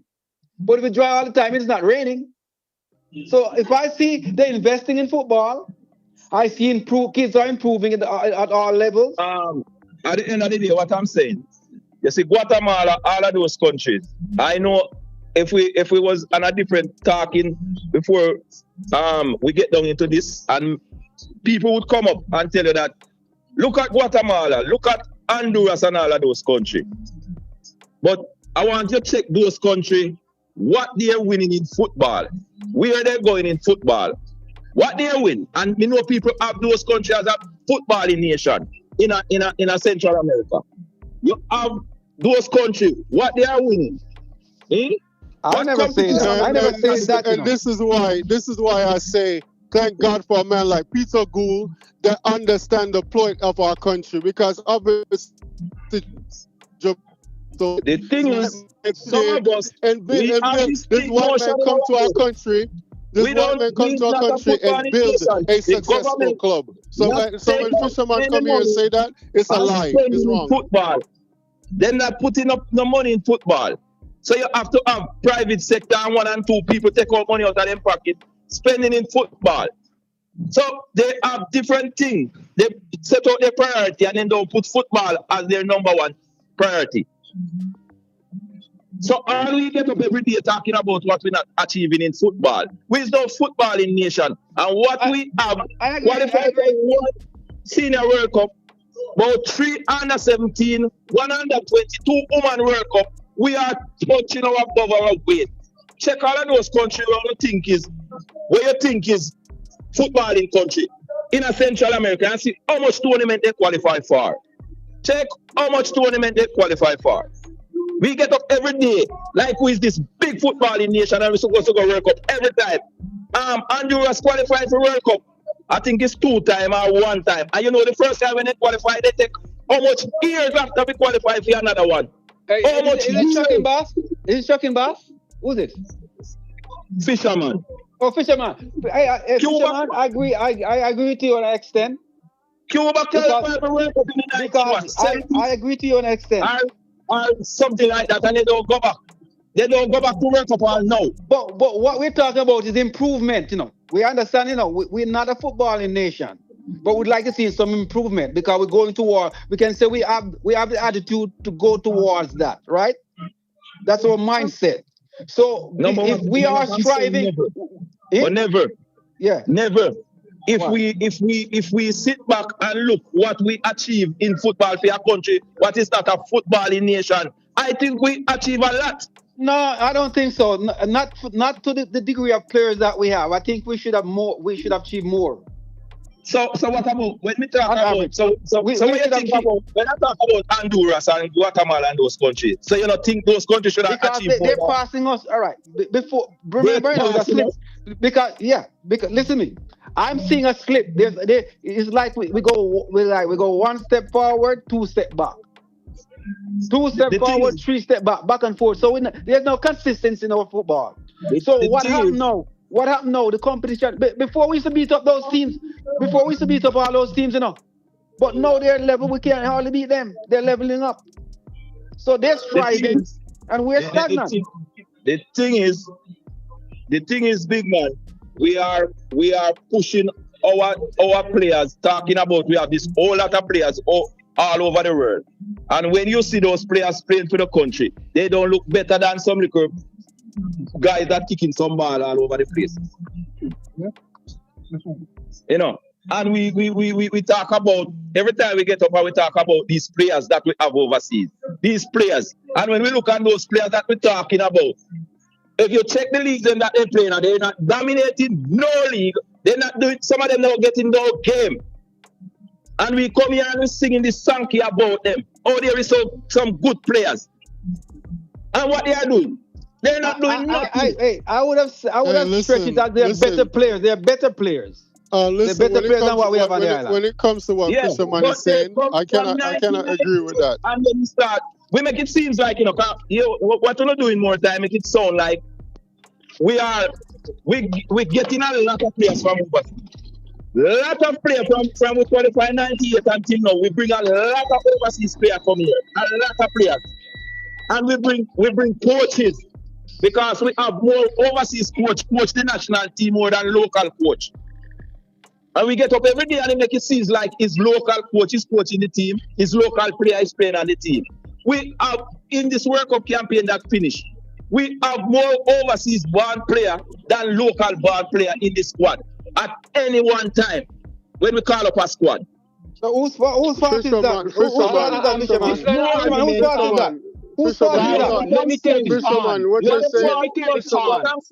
You wanna Whose say fault is that? Who control that? Hold Who's on, guys, let me take this on. The Let me point that one Fisherman second, is one no, making. but second, I'm one talking second. about who Let can't me whose fault is that, and I'm This talking about the fault. this What I'm point, saying, this Fisherman. point, we're talking all about these players, and the players them guys. coming and playing, and the side is not improving. But yet still every Again, time we take up and we talk about we have some top player overseas. Fisherman is being disingenuous. could we do any better with our locals? Could we do any better with our locals? But we're not doing no better, the side not improving. I'm asking the We're question. not doing nothing. We have done better with the We're not locals. doing nothing what we never doing before. We're not doing I'm asking nothing. you. Nothing at Let's all. answer the question. Is a yes or no? But the thing is, you listen to a fisherman that's not exposed. He don't know a damn thing. He's not exposed. When you look at a country like Senegal, you look at a country like That's all Senegal, the time you get or you a look at a country like Look at that country like Ivory Coast. These countries were never football. Was never football country. Never. You look at a country like you look at a country like this line of Gabon. argument. These countries were never exposed, right? This line of argument is very disingenuous, and I need an opportunity to address it. Can you guys give me an opportunity to address this? Crispy, go ahead. I'm hearing you a long time. Crispy, let me finish my point, please. Let me finish my point. I will take my 1 second.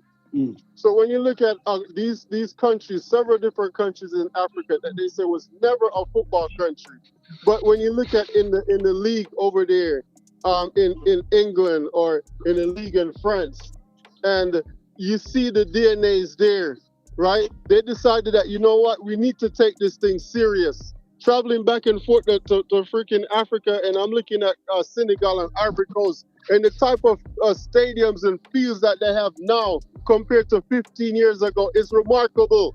And that the federation had to go overseas, get money from UAE and different countries to build that. So when fishermen come here and talk foolishness, I can't believe that because it's lying.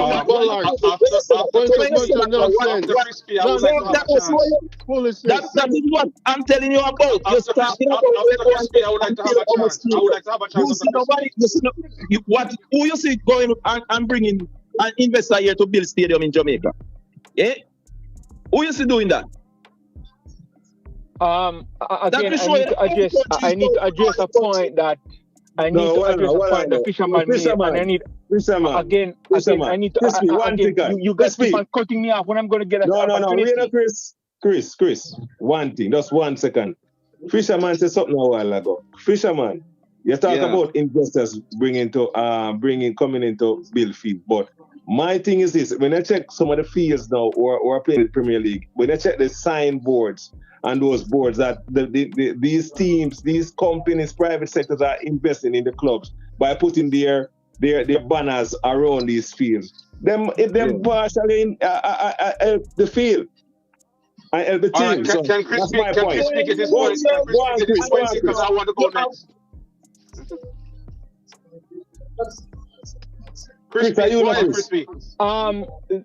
The argument that fisherman makes and other people make it is a disingenuous argument regarding the overseas base player coming in and there are more on the team or not.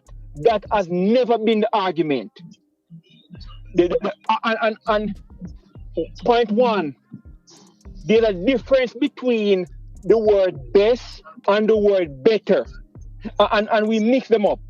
I have never heard. Right, Crispy. Correct. Never. Don't interrupt me, please. Thank you. I have never heard anyone say when we get a player like a Latibo Deer or whatnot that player is a world beater. I have never heard anyone say that. What the argument is that these players are better than what we have on average locally. That's the argument that has been made. Point two, the national team has a quota. Crispy. Stop telling me that. I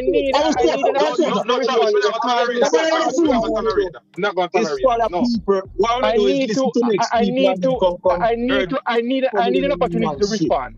We squatter. When the team have 16 overseas, man, 10 local, 26 man. I need an opportunity to respond. I can't. I can't finish my statement. Before you finish that. Me say to you already and you deny. Fisherman, me want to get my point to you. Make you finish the Fisherman. No, let me just ask him this, man. When I ask you, I don't beat around the bush. You feel like we have 22 Englishmen on the field playing for Jamaica would be better? That more, I'm more you answer me honestly. Sir, that's not my point. That's not my point.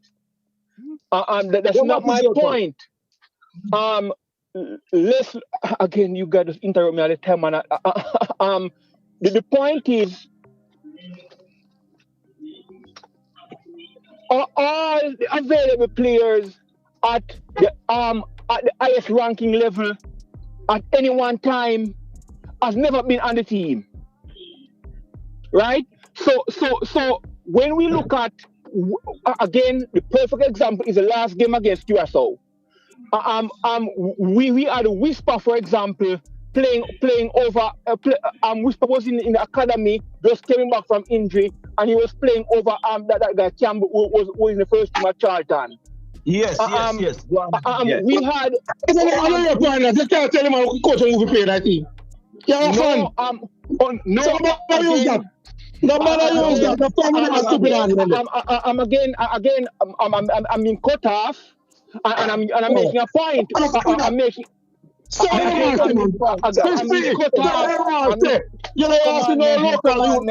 can't.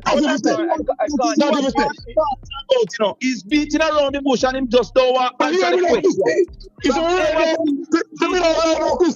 We don't want to know English players ball like that team right now.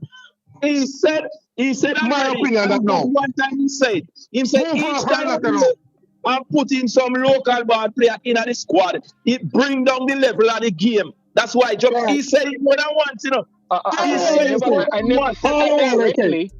Again, I make statements and to show the ramification of a particular system, and you guys are saying that I'm supporting a system.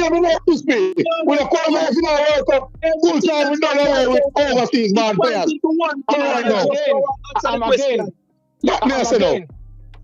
Again, when we look at I brought up the Whisper situation and he being and I brought up the Whisper situation and he being playing over that Campbell. We can look at that and say okay, I cannot finish my statement.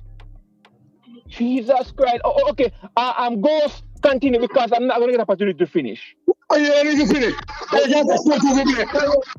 beating around the bush all the time. You don't want. Come out and talk because I hear you say it already, you know. I mean, I put you on the spot, but you don't want to answer. No, again, what I often do, I often show the ramification of something that can occur, and you guys would say, okay, that's what I want.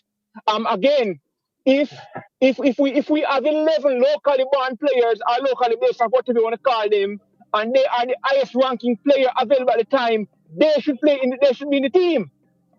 Crispy, hear me now. What's up, man? No overseas, man. Go local now. That me know. Okay, fine. Yes.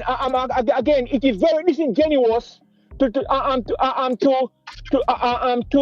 about okay the number of that player in the team, and then we do not talk about what is on the team.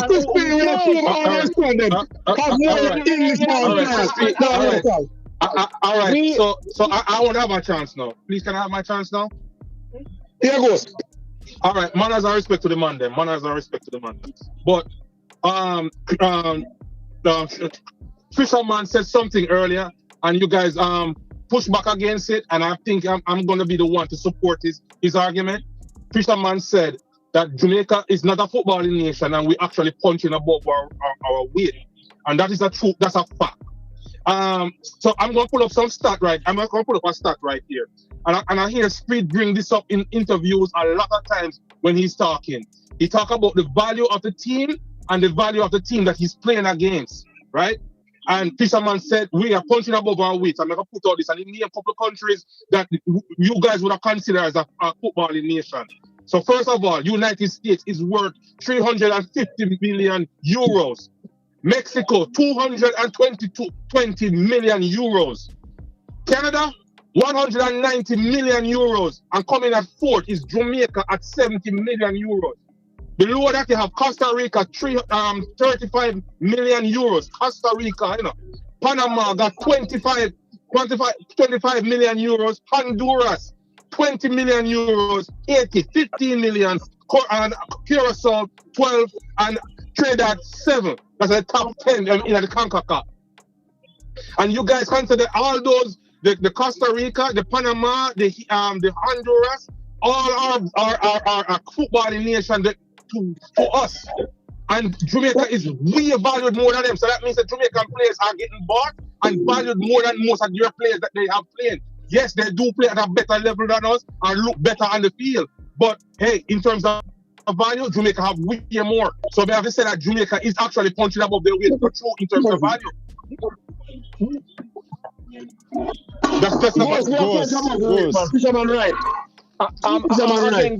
Again goes when the Mr. Speed of the world bring up that type of stats, they are being disingenuous. The argument has never been, again, people make argument and counter argument that are not being made, you know. And the Jamaica situation is not a matter of punching below or above the weight or above the weight. And we know that. The argument has always been, is Jamaica utilizing all of its resources player-wise? That is true. So the argument goes, okay, if you are talking about an orange, for example, and then I counter with about an apple, I am being disingenuous because I am not addressing the orange. You understand?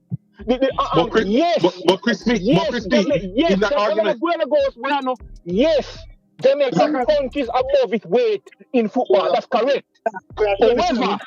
However, that is not the argument that is made. The argument is Jamaica utilizing all of his player resources? And the answer is no.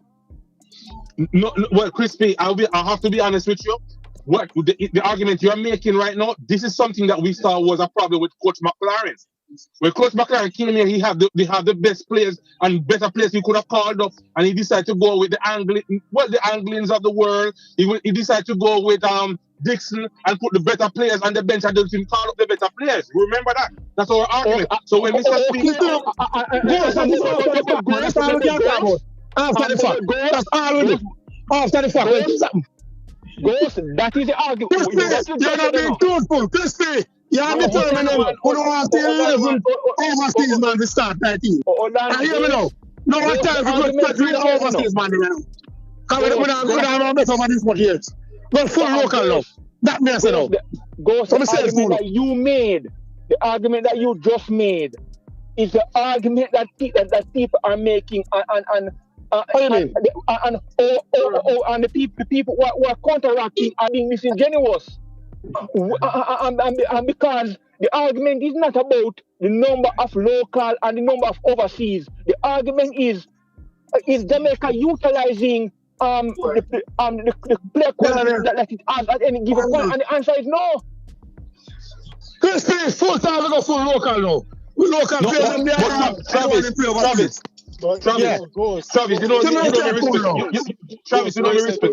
you know the crazy thing about this whole thing? The same person that was making the argument when they selected the team to play those 2 games, what team did they select? Yeah? Who was the starting and who was the subs? He picked the team. Exactly. What does that tell you? What does that tell you? Determine. You have to put this in context. The reason why he picked those players, is because he didn't have the availability of the other players overseas. Remember that? No. What I'm saying is the person that selected the team actually understand that the local players, they don't have it, they're not good enough. So I'm gonna No, say man. that the And best. I still That's person what you he don't did. want to coach the team. No, So no, I'm no, not going no, to coach sorry, the no, ball here. sorry. Because No, But that's what he did. no, I mean, I'm not going he against it. That's what he no, did. He did that. no, he picked. No. We got to be fair, guys. When he But picked the that's team, when he picked the team to play Grenada and stuff, he didn't have the no. ability of I'm other not players. talking about Grenada. I'm talking about when it comes down to pound for pound matching up to these teams, the Congo and the New Caledonia. You didn't see Yeah, but one local player. Let's be real, bro. no, Come but on, let's stop it. he did drop for the local. He did drop a puller and the other. Did they play? Did they play, Ghost? That's How the many question players I'm gonna play asking the you. No, but how many players? All right, is did gonna they play? sub in? Ghost, did they sub in? That tell you that they're not ready. They're not on the level. Yo, remember Tyrese only get a couple minutes later on in the second half, you know. Remember that, you know. So everybody not gonna play it. I don't know. Yeah, I think you guys are really trying to be really tough on this guy. Coach, the man don't straightforward. The man don't want to know local player right here.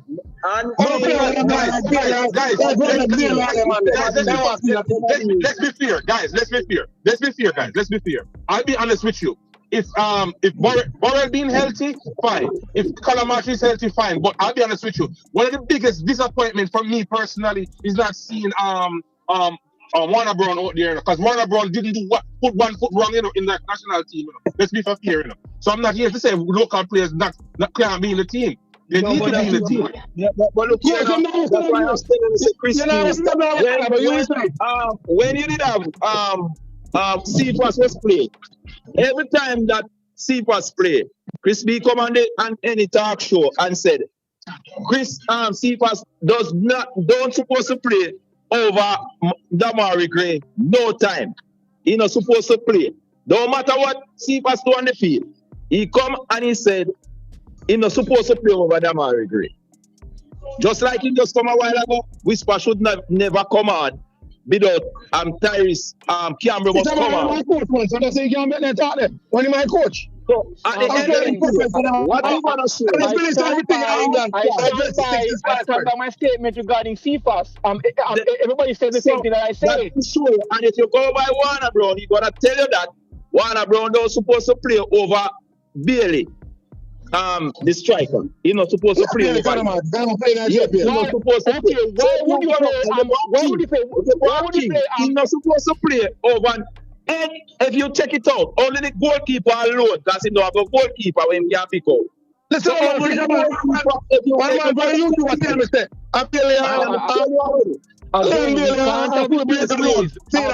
can't have it both ways. We just had a conversation where everybody agreed that Jamaica is not producing footballers of any note. All of you guys said that. So when it comes to national team, why you guys want to pick? Why you guys don't keep the same energy? You don't understand nothing about football. You know why? Because you see, say every footballer that play at the highest level, anytime they come to play for Jamaica, they must play to them play at the highest level. And also football go. Okay, fine. And the way all you guys are doing it is not working. And the way all you guys are doing it is not working. You guys having this mixture and this quota is not working. It's mixture. That's what I'm trying to tell you. You see, it's having this mixture. No, but it's not working. It's not working. So let me ask you something. And you answer me again. If you think if it's 11 Englishmen out here, you think they will perform better for Jamaica? That me ask you. And I am going to answer you again with my policy, because you keep on overlooking my policy. Jamaica must if Jamaica want to have success, Jamaica must utilize its highest ranking players at the time. All right, yes. All right, no, yeah, we agree. That's it. The whole of the Englishman them are the highest ranking player. So you please say all of them are them to play, don't it?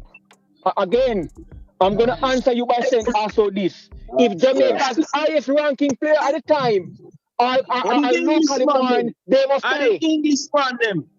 Are the Englishman them?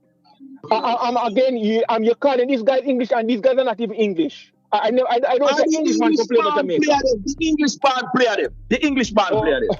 I'm the one who born in England born. Yes. Yeah. Again, again, Jamaica must utilize its highest ranking players at the time. That's it. And Christy, if we have a match I play next week, and when we check the whole of the player them, the highest ranking player them is English band player. You think we must play all of them? Yes, sir. Yes, sir. I have no problem. And you think so then we perform better?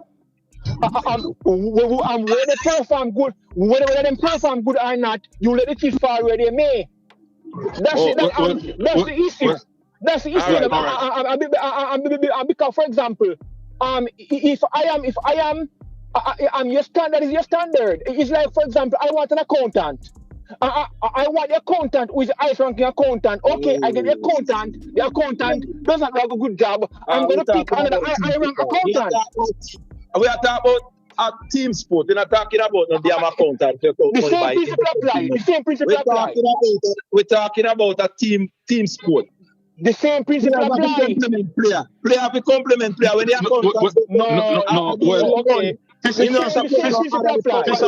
Fisherman, I understand where you're coming from, and I see where you tie up Crispy a while ago. But just to make Crispy clear this up for all of us to understand where he's coming from. Because we cannot try to tie him up and try to do all this. So we understand this.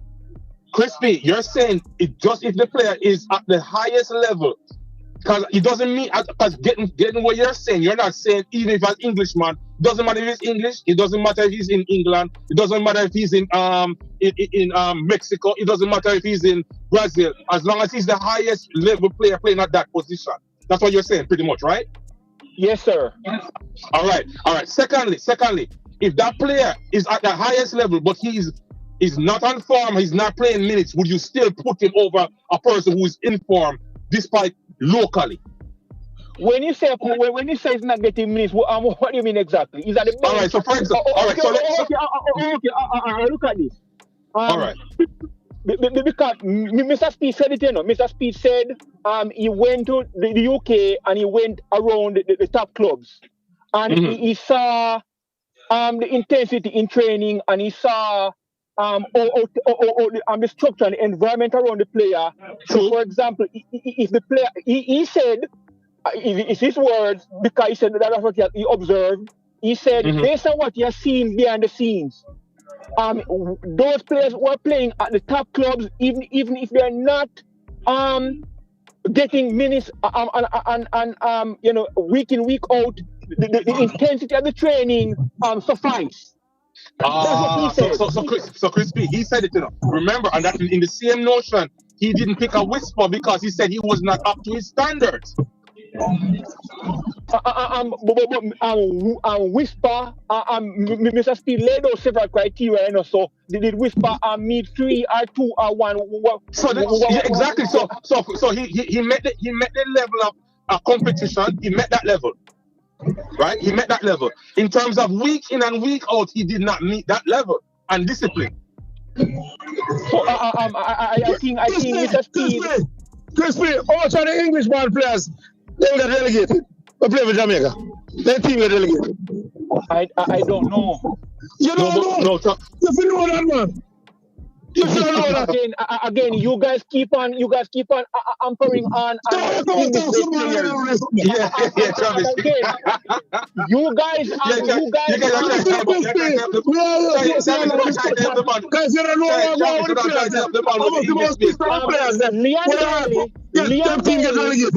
Leon Bailey is a locally born player, and every time the team is picked, Leon Bailey has always been in my number 11. Let's play. That's the Villa team in Jamaica. Villa offload in this summer. Okay, but according to Mr. Speed, who he said he went around England and other teams, and he said even though a player might not be making the team week in, week out, the intensity of the training and the structure still suffice. He said he would close his eyes. He said he would close his eyes and pick the player. That's what he said. That's how we just feel as I get to work. You chat too much. So Leon Bailey. I'm a position is fixed, you know. I always pick Leon Bailey in that position when he's available because I said Leon Bailey is the highest ranked player at that position for Jamaica. And Leon Bailey was born in Jamaica. So I can't have this bias against for overseas based players. Leon Bailey is a Jamaican player. Almost a Jamaican player get relegated this past summer.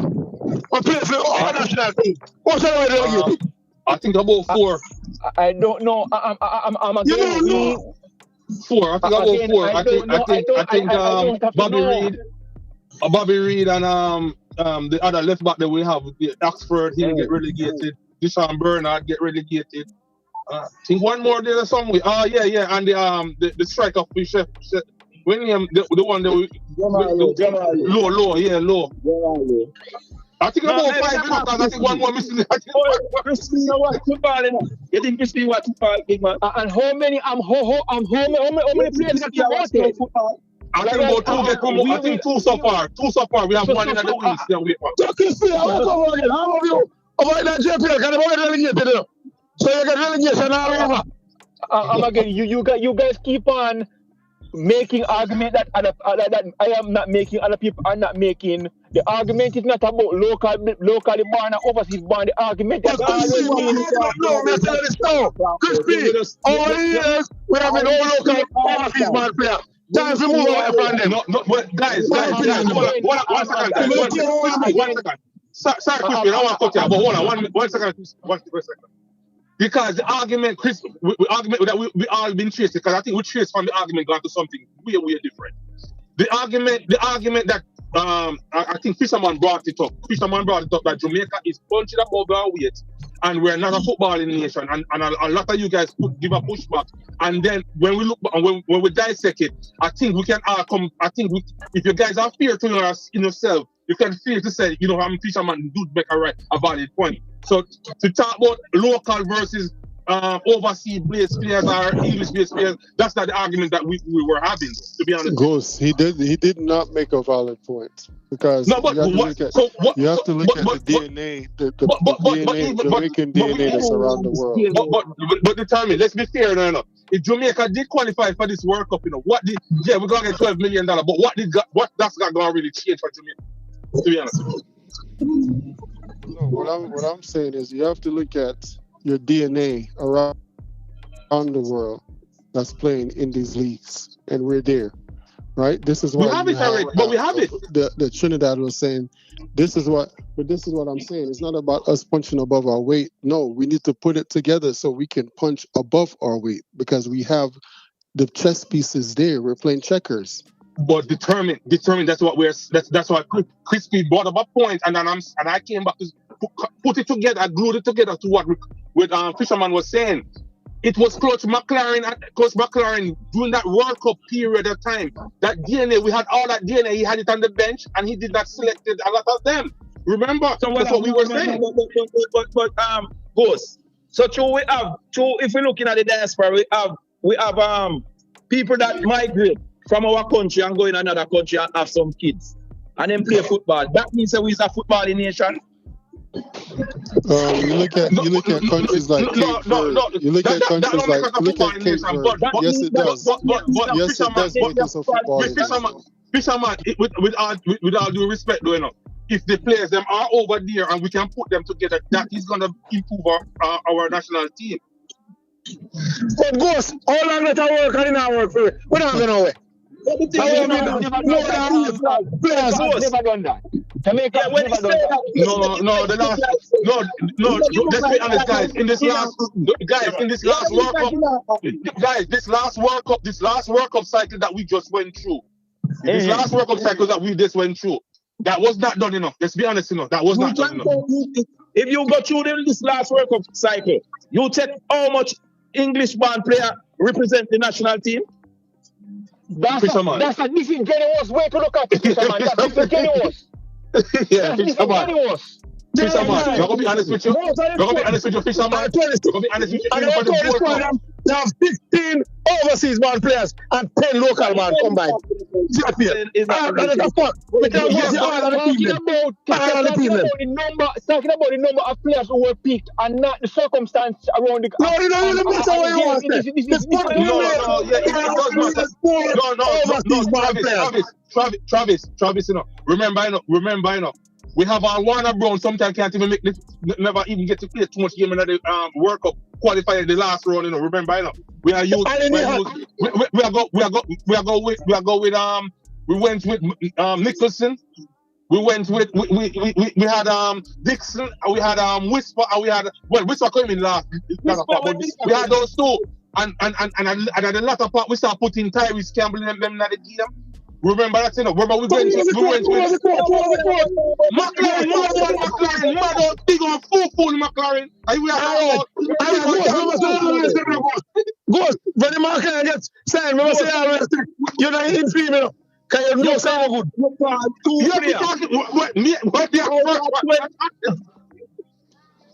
You're calling two players. When you look at the field, I don't remember which one. It's 9 born English players start on the field. No, Fisherman, let's go back with that. Remember, say Anglin that play, you know. Anglin get game. Anglin get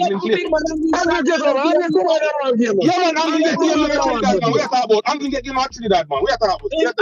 Come on, man. Come on, and the other guys, the brother, we select the other guy that, you know. They never, you want to play for more Pleasant, you know. Remember, we have him too, you know. Select right back, you know. Ming play the game. So what you select them? He select that. No man. Yo, Fisherman and Travis, remember saying, he's a big advocate to the Jamaican players. No, look up. Listen up. Gross, they are talking about overall 26 man squad. Always have 16 this man. And 10 local. Combined. I mean, I take about no JP. And I talk about no JP. So pick a squad. How much local born player in the squad? 10. At any given 16. Again, to talk about the number of players in the squad is very disingenuous. We have to talk about what goes on at the game. I'm just like, what are we talking about here? It's like, for example, I'm picking a team and I pick 7 players from Tivoli Garden who put them on the team and don't play them, and then I said, but look how many players from TG I picked. Did they play? No. Right? We ended the game against Curacao and we with who on the pitch. Come on, man. Come on, Jamaica is the only team that as a player from in England, the 4th division, and as a player who's in the 2nd division, who is in the 4th division. You can't get over Campbell. When you say Jamaica, the only you can tell me how much overseas player play for Panama. And again, I am not making an overseas based player argument. You're not. Just say why Jamaica is the only country. You just send me an option. No, sir. I said I talk about the ranking of the players. I didn't talk about where they were born. You keep on focusing on where they were born, and I keep on focusing on ranking. I'm talking about rank. I don't care where they're born. Do you know Panama? If you know how much players who rank above a local player in Panama and the local one play over the one who rank higher than him play overseas, you know that? No, I don't. So all you said there is no other country do what Jamaica do? Okay. Again, I listen to the commentators and I observe dynamics, and it's highly unlikely. It's highly unlikely. You know how much Panamanian baller who play for the Panamanian team who qualify for the World Cup play out of Panama? You keep on focusing on playing in or out. That's not my point. Oh, you mean then if they play out of the country, that don't mean them more rank, them higher rank more than the one who play in our country? No, no, But that's no, but that's what because we will have to look on where the Panama League is ranked in the world. I'm reading something else, you know. Panama Right? League no rank nowhere in the world. Okay, okay, okay, fine. All I am saying is that Jamaica I've been watching football for a while. Jamaica really utilizes their highest ranking players at any given time. Crispy, hold on, Crispy. Let me put out something here because you're right about something that Fisherman and Travis has said. I'm gonna be honest. We're gonna address it right now. So the first game that we play against Curacao, we're gonna start with the starting 11. You know, starting 11 we are dealing with. We're not talking about people on the bench. On the starting 11, we had Blake. That's a Jamaican player, right? That's a born Jamaican man, right? Born Jamaican, yeah. Yes. King, born Jamaican, right? Yeah. Yes. We had Cephas, and we have Nicholson. So that's six. That's four, that's five. The three English-based player that was on that field was four. We have Gregley, Pinnock, Damari Gray, and Lambekisa. So the other three, and Hayden. And Bobby Reed as well. Remember they just call Jamaican, they must overseas, man. No man, because you know I say English-based players, English-based I'm not saying that. But I said not switch it up on English-based. So to say English-born man. English man, we not talk about it. We not talk about the free. We not talk about free. We not about fire for free. Free right America, yes. So we not about no fire for free. Yeah, and you call out that now and what now? Because I said the team full of papier English man and that's true. It's not true. It's well balanced, bro. That's what I'm saying all along, you know. That's what I'm saying all along, you know. Ghost. I am saying, I have the team. The team is not picked a certain type of way. You know what I mean? Jamaica. For example, Jamaica team.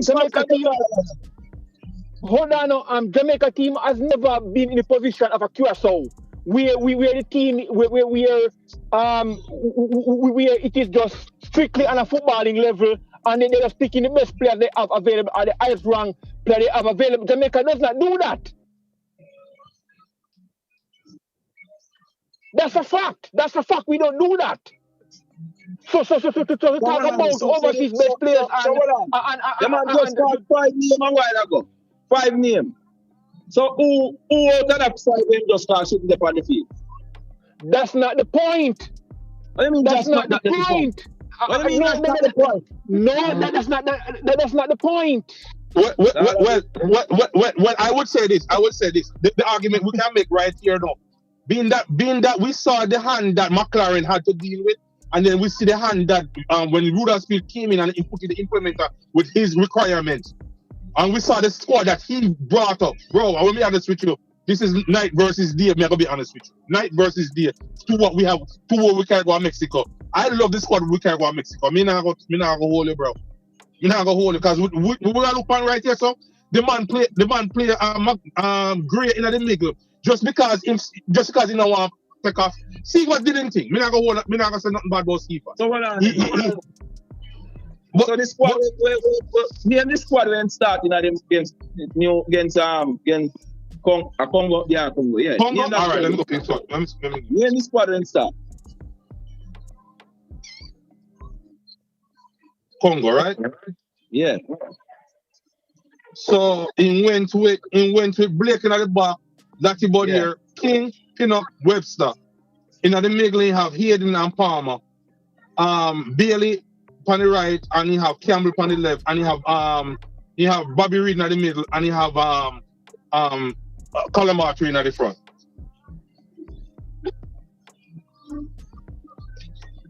So how much ball player, local player in other squad, in other side we start? It would have been 4. You have you have Bailey, you have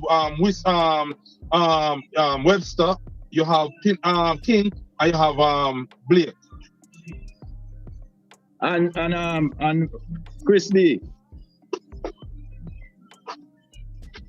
Who you think shouldn't start in that squad because he is a lower ranking player should never and a higher ranking player should have start over. Again, I'll have to look on the position and who are available. No, let me, Crispy, to be honest with you, this support your argument, you know. This squad where Mr. Speed picking up support your argument, you know. My opponents, they're making they're addressing either they're being disingenuous or they're they don't know what I'm trying to say, you know. Because I don't care.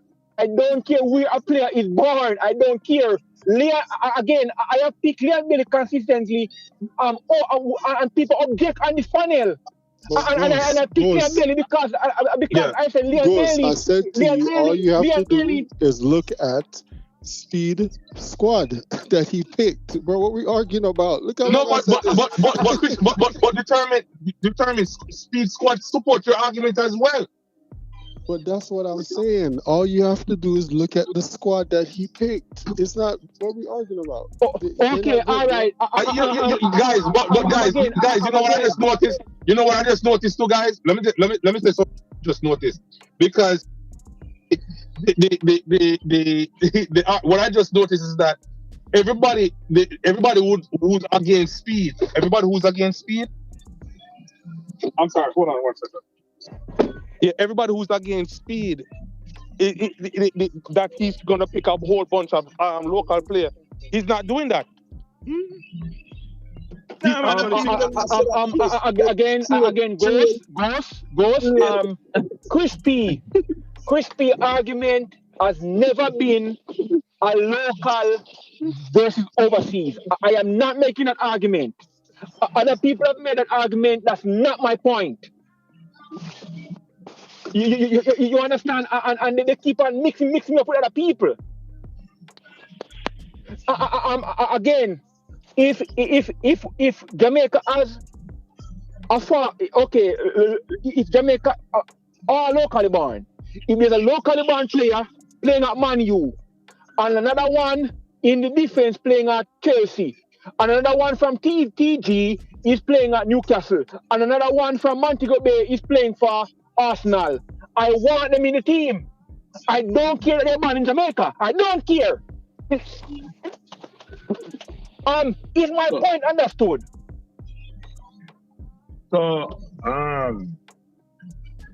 you understand the point, yes. You understand what you're talking about. And what I'm trying to tell you. I don't care where they're born. If they're born at Mars.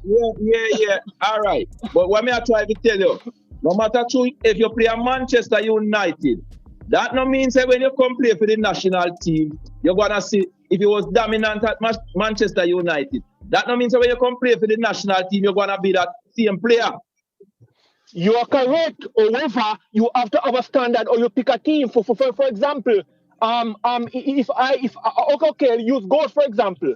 If I am putting on a function, right, Ghost? Mm-hmm.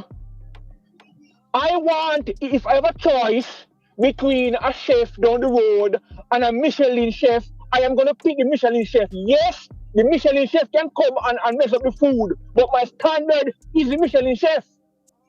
But let him come mess up the food. But you see I think that's another thing that this is why a lot of Jamaicans push back against Leon Bailey for this, because and I think that's why the Mason Greenwood probably won't come to Jamaica, because if you want a Michelin star chef, his standard is gonna be higher than the man who's just a local chef down the road. Yeah, I agree, but again, this okay. Let's say the player is playing at Man U, and we say the player can come, for example, and the player cannot perform. What is more likely? The player who is playing at Montego Bay FC. Which one is more you pay attention to the word I'm using, you know. Which one is more likely the key word is likely to perform. The one who play for Montego Bay FC are the one at Man U. The one for Man U? Exactly. Both right. of them can. Exactly. Yeah. All right. You call up a squad. Look here. You call up a 22-man squad or whatsoever. And you, each position you're picking, say you're picking 2 or 3 persons for each position. You come and you put the striker then. You have Mikel Antonio, you have Bailey, and then you have Warner, bro. If you come some and play Bailey and Mikel Antonio, say you're in a tournament and you play them in a 2 game and them not produce. What you're gonna do? You're gonna continue use them. You're not say, all right, Warner Brown scored 20 or 30 goals in the local league and in the squad. What you're gonna say? You're not gonna use it. You're gonna continue use the two striker who not produce. You're playing them until you drop out of the tournament because you say Warner Brown now play at the level where they play, so you're not gonna use it. Again, you are. Can I get a bite at this, Crispy? Okay, go ahead. All right. So Fisherman, you brought up a good point there. First thing of all, I'm not a coach, but first thing of all, I know they have a training session. So the training session definitely gonna tell you more about what you're looking for as a coach. See if it fit your system. See how much you retain information. See how much you can bring out the information during the training process. And if you see that, then you make a decision from there. So it doesn't matter when you come to the training session. I don't think it matters too much where you come from as a player. What team you're playing for. No, but I don't think Crispy not gonna look at it that way. Crispy. No, but let me. So more get about it. So the next thing I gonna bring up to Fisherman, and this is coming from you. You brought up a very good point when everybody was singing praises for Calamari. I said, "Oh, he run the channels them beautiful. Oh, Calamari, he look like the next streak is the best thing on earth." And you know when you said to them, "Hey, listen, if the man is not being producing and not putting the ball in the back of the net, it doesn't matter all that. We're looking for results. That's what we're looking for." But that is when it come on to the national team, it don't matter what after you get the call and come into the national team. We not judge you off of what you're doing in your club now. We are judging off of what you're doing at the national team. No, that is what. Warner Brown, there was Mikel Antonio played must nearly 30 games for Jamaica and scored 5 goals. 5 goals. Warner Brown played far less than that and scored 5 goals. Again, you have to also look at your opponents, you know. He play against same opponent just like Mikel Antonio. I am not sure. Because okay, for example, in the Gold Cup, Warner Brown was not as prolific in the Gold Cup when the competition increased. You know what? Warner Brown wasn't. Again, it's not his fault. I tend to give Jamaican forwards a break. Because they really get touchy. So that's why I'm trying to tell you there is you try to find you say no, you want to give them a break. Why you want to give them a break? Again, this is not the first time I'm saying this. If Ghost is gonna be honest, when they're bashing the Shamanicans, I always give them I said, look, they don't get enough touches for me to form a certain opinion. I've said that many times about Jamaican forward. Anywhere we're from. Let me go as far as what you said. I have an elephant brain, so I remember everything, So you did say too because the middle is not right. The middle is not right for them to make those to connect connect with the middle from the midfield to the strikers. So you can't be too harsh on the strikers. You always said that. I've always said that. Play against the same. Warner Brown playing at the Copa America. What? Warner Brown playing at the Copa America. No. So don't go talk about the man 5 goals like it is equally the same. When they score goals against Grenada and Martinique and them teams, bro, don't come make it look like it's the same team that we play against. We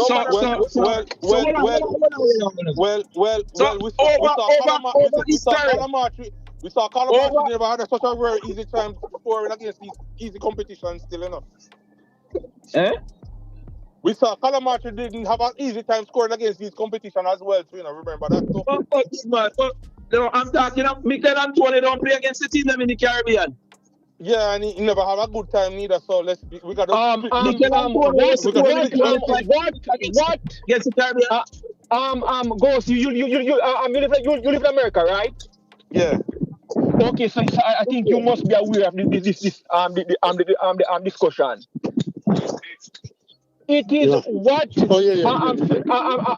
people who made the fisherman argument. It is similar to the affirmative action argument in America, where the argument is okay.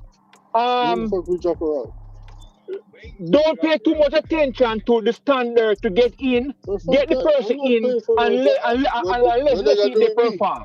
Right? That's fisherman's that's the train of thought, and it is similar to where in America they say the affirmative action argument the qualifying standard to get in is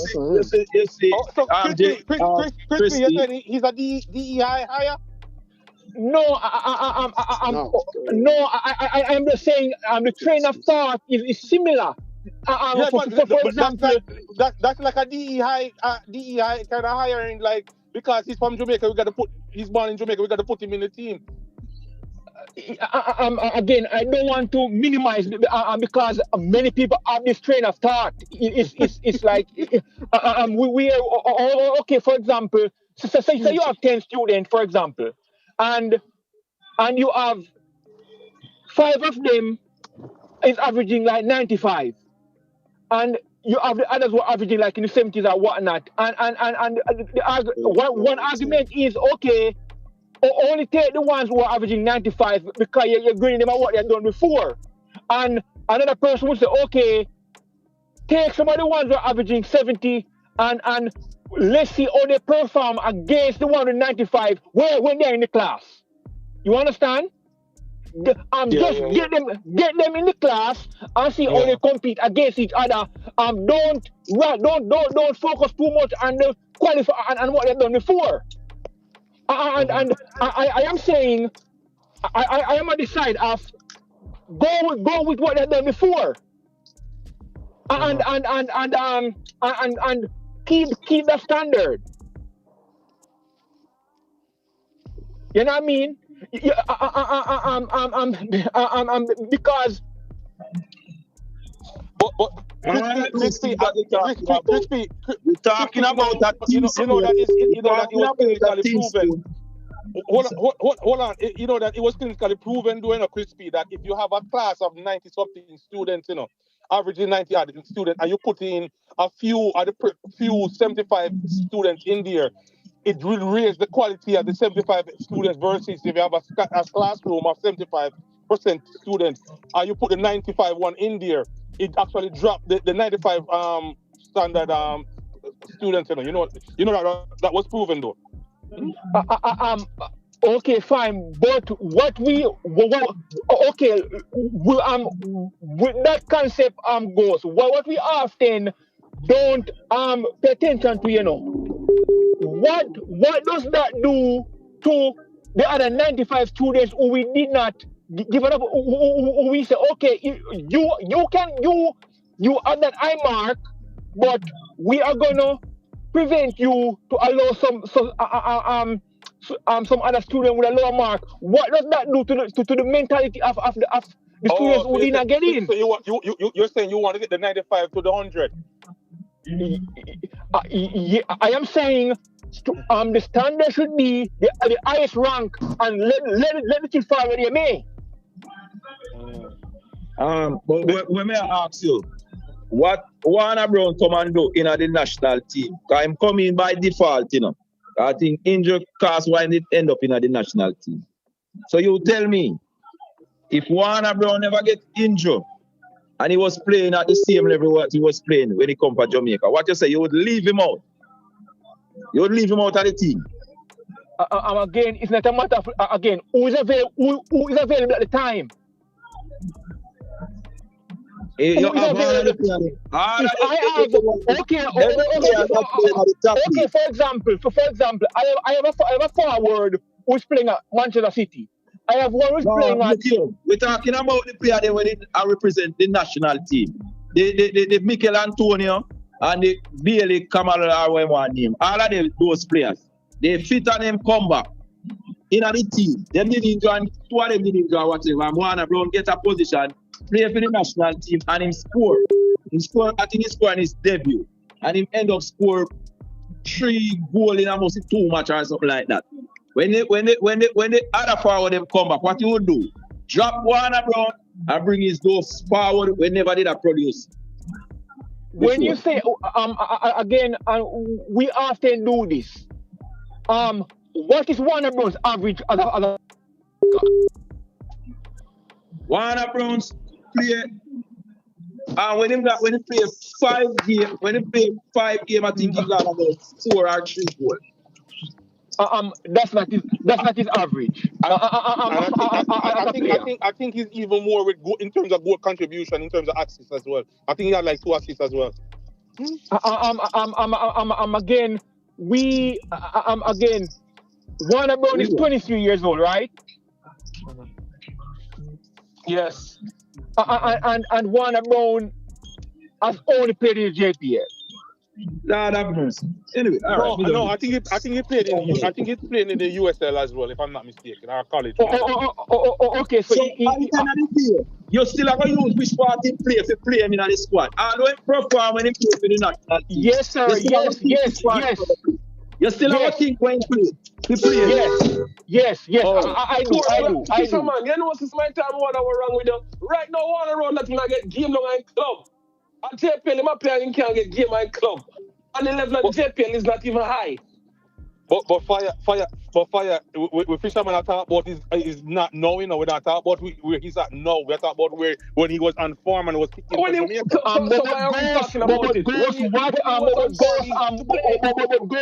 point is, the point is we again it is the same concept. It is the same affirmative action concept. But Crispy, let's be honest, you know, in terms of Mr. Speed qualification or requirements, you know, he would be up for selection, you know. You're correct. When he was scoring the goals and he was the number one scorer. Okay, yeah. When he was scoring the goals for Arden Garden. This is the reason why many people are saying that the standard about the number one team in your country is flawed. It is a flawed concept. Because for example,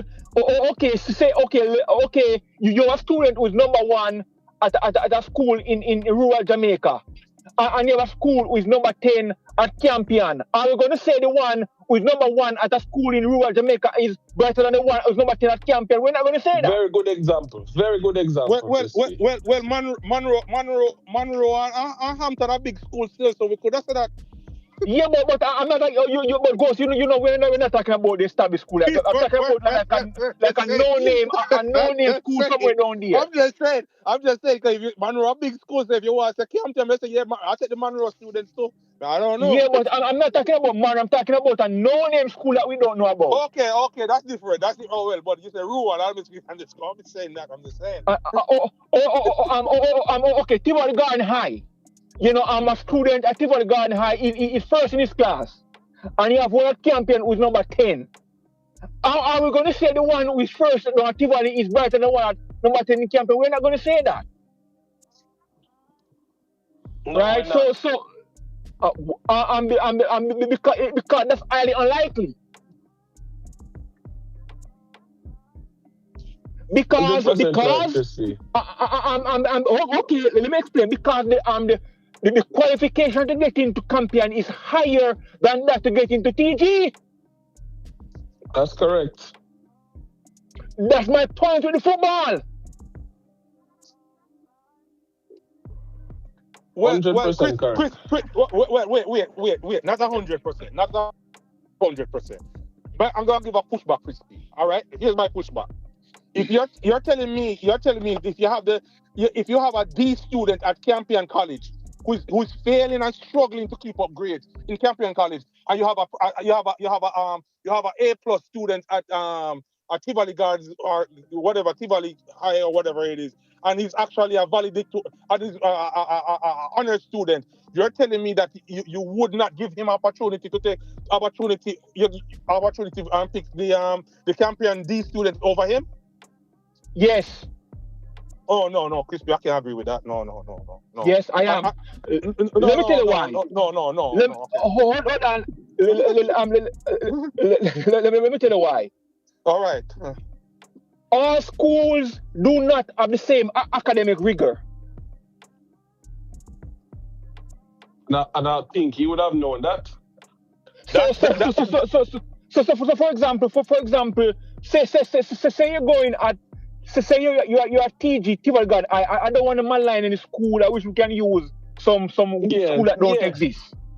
Okay. The school name is Blue Tree Lane School. But that's not necessarily correct, because I'm going to use a school that exists. You have Morehouse and you have Harvard, and they were talking about the doctors, and they were saying that how Morehouse doctors push above their weight compared to Harvard doctors. So it doesn't necessarily align like that.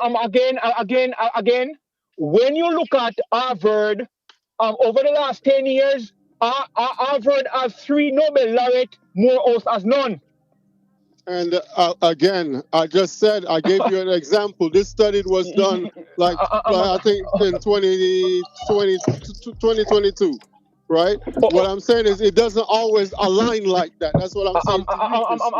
But I get the argument. Ghost,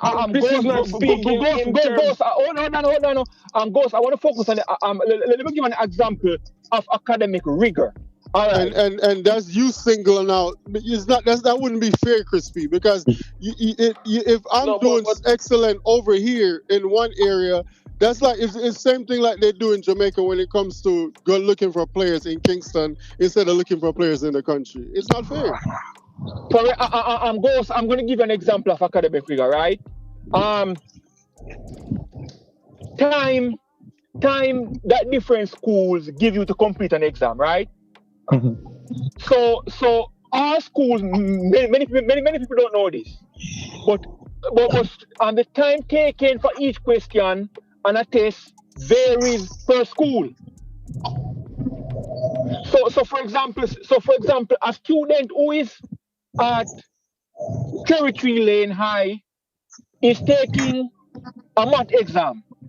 Another student at Pink Lane High is taking the same math exam with the same questions. One school might give the student 30 seconds per question. Another school might give the student 1 minute per question, right? In that scenario, the student who gets a C, who only has 30 seconds to complete to take one question, is a more proficient student than the one who gets an A, but he gets 1 minute per question. Good example again. What is your rebuttal now, Ghost? And determine. If you have any. Because even though you're getting a C, I just gave the example. You cannot do it. That's not feasible. As you're gonna have a lot of players that get left behind. What I am saying is real life. What I'm saying is okay. What I am saying is real life situation. For example, my lady used to attend Boston University, right? And she said you had a professor who the majority of his students were getting at least a B, and the school fired him because his grading was too lenient because too many students were passing. Okay. Your rebuttal determined. Hey, No, guys, the metric has to be aligned. Otherwise, the assessment cannot be correct. listen. So even though you have all students, for example, taking a particular test, the time taken per school to complete a question is not the same. Okay. But I'm determined on goals. What I was saying is that don't think Chris is speaking in absolute truth. So he's not saying that this would be in every case, but he's saying for a majority of cases, this would be what would occur. I mean, to be honest with you guys, when you use academic, standard and crispy point is really valid. So I mean, I really do too much pushback on that. Okay. But I understand what you were saying, But that's why he's not speaking in absolute truth as if this is the case for everything. Because even me being a chef, me understand this. What Crispy has said is like, if somebody would pick me up as a chef and say, okay, where did you went to culinary school? And I say, oh, yeah, I started out as a community college. And another person who went to CIA, which is a known school for culinary institution. Of course, a person gonna look over me and say, "Boy, this person went to a more traditional school." Yeah, right. So yeah. Me not gonna really push back when it comes to academic. Me not gonna be the hypocrite sitting on and push back on that. But me personally, I don't think, and this is where my emotion comes in now. And I say about fairness. I'm just saying, if a person who's going to Tivoli Garden High and he's a valedictorian and he made the honor roll and he did all he had to do because of his circumstances and he made it, I don't think we should not give him an opportunity into the program and to prove himself versus a person who is a failing person and he's on his last limb. Pick him over that. Just being on fairness. And I agree, Ghost. When you cannot hide talent, right? You just can't. Mm-hmm. And if the talent is pushing above the weight of and equal to the same curriculum that I'm you have to give them a chance. You have to give them a chance because Crispy and Issa. Issa. When it do come down to because we don't know what's the person financial background or whatever background have put them in that. Necessarily, No, but it does have a it plays a part. You're talking to a ghetto youth like myself. The only reason why I was able to go to prep school is because my parents came over here. Uh-huh. You have to take that into consideration as well. Ghost, I don't mind. You see what we do. All of you see, take into consideration background and whatnot. That is being done at the incorrect stage. But Crispy, let's be fair. When you pick the coach, when you pick the chef who's going to a culinary institute, we're looking at his backgrounds and his experience in that environment. We are taking that in consideration. So it goes. No. They do it everywhere in the world. Let me give you an example, right? You take the SAT, right? Mm-hmm. I'm coming from, let's say, Tivoli, right? And I'll use a school here. I'm coming from a high school here that's in the ghetto, wherever it is in the country, compared to a high school in the city, in the suburb. And the kids, they score a 1,400. And I'm in the ghetto scoring the same thing that these kids are scoring. What does that tell you? You have to look at me. You don't have a choice. This is why they have standards like this. So kids that won't get left behind. But to fairness, determined. No, I'm being fair enough. To be fair to Crispy, if you're going to Campion and you get a SAT, let's go and use Campion for right now, and you get a SAT of 1,400, and you're in the ghetto, you get an SAT of 1,400. I'm going to be honest with you, based on what Crispy is saying, if it's true, I don't know what is the rigor in terms of how you. Ghost, I miss one thing. I'm going to tell you what, and Crispy, I make a general statement, but hear what me know. If you're gonna share that sentiment between two parties from two different backgrounds, are they seeing the same material? Do not miss that point there. Are they seeing the same schoolwork, the same syllabus? No, you can't have a determination between those two. That changed the whole ball game. Yes, sir, I say, una talk and talk. Listen to what's man. Hold on, man. Hold on. Crispy, I make a point, but Crispy now say they're seeing the same. I'm gonna make that point. I'm gonna make that point of why I carry this up. So when I go college, my college a small college at the time. So a young lady was going to Princeton at the time, come check on my brethren. She was doing financial accounting, and I was doing financial accounting. And when at the same time I took the classes, she had the classes, but she was going to Princeton. Princeton is an Ivy League school. Remember this? And I'm going to a school that is an Ivy League school. But guess what happened? We are doing the same class, financial report, financial accounting, and it's the same thing, the same syllabus, the same thing we are seeing on it. But guess what happened? No, we can say, but no, majority, it come to be say, hold on, even though she's going to Princeton and I'm going to this college, it's actually the same thing we are doing, but the only difference is she's at the Ivy League and I'm at a private school. So now when Crispy are making statement, you have to share the sentiment.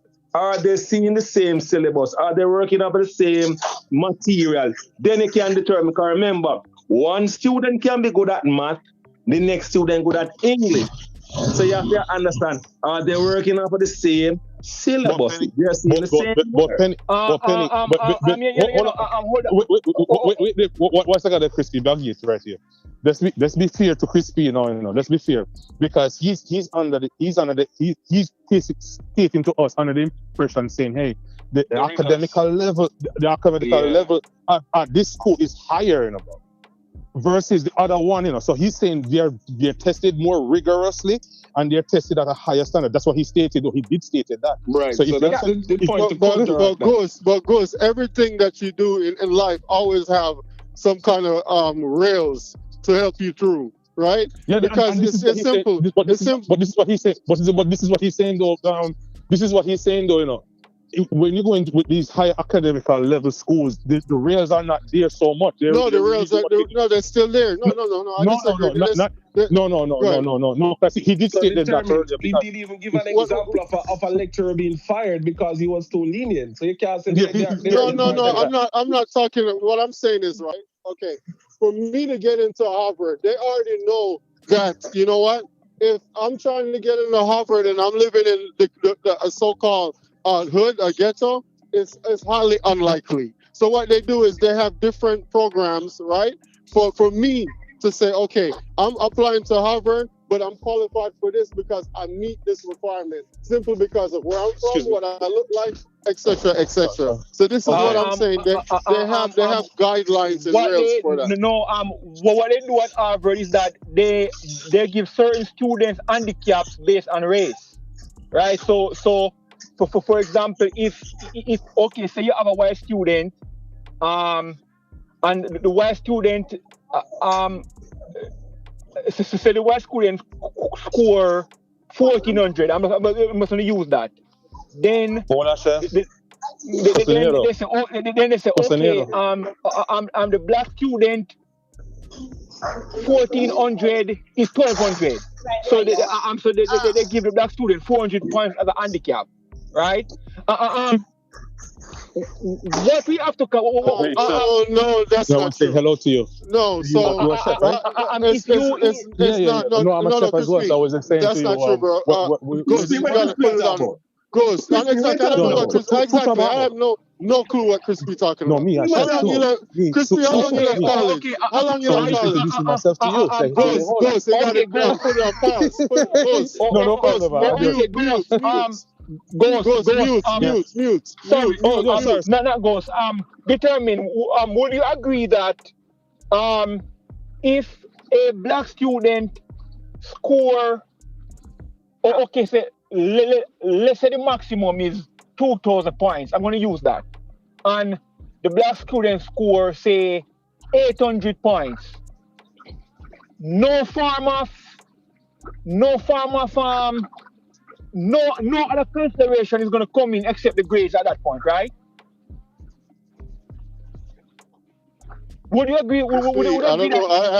I have no idea what you're talking because it doesn't work like that. Crispy, So I we're don't. talking about Crispy. Yeah, I don't. Yeah, Everybody's at the same starting point. everybody's at the same level, No, bro. no, Crispy. That's incorrect. You guys are not okay. Again, affirmative action does not come in if the grades are very high. It does not come in. What are you talking about? That's what I'm talking about. What I just said.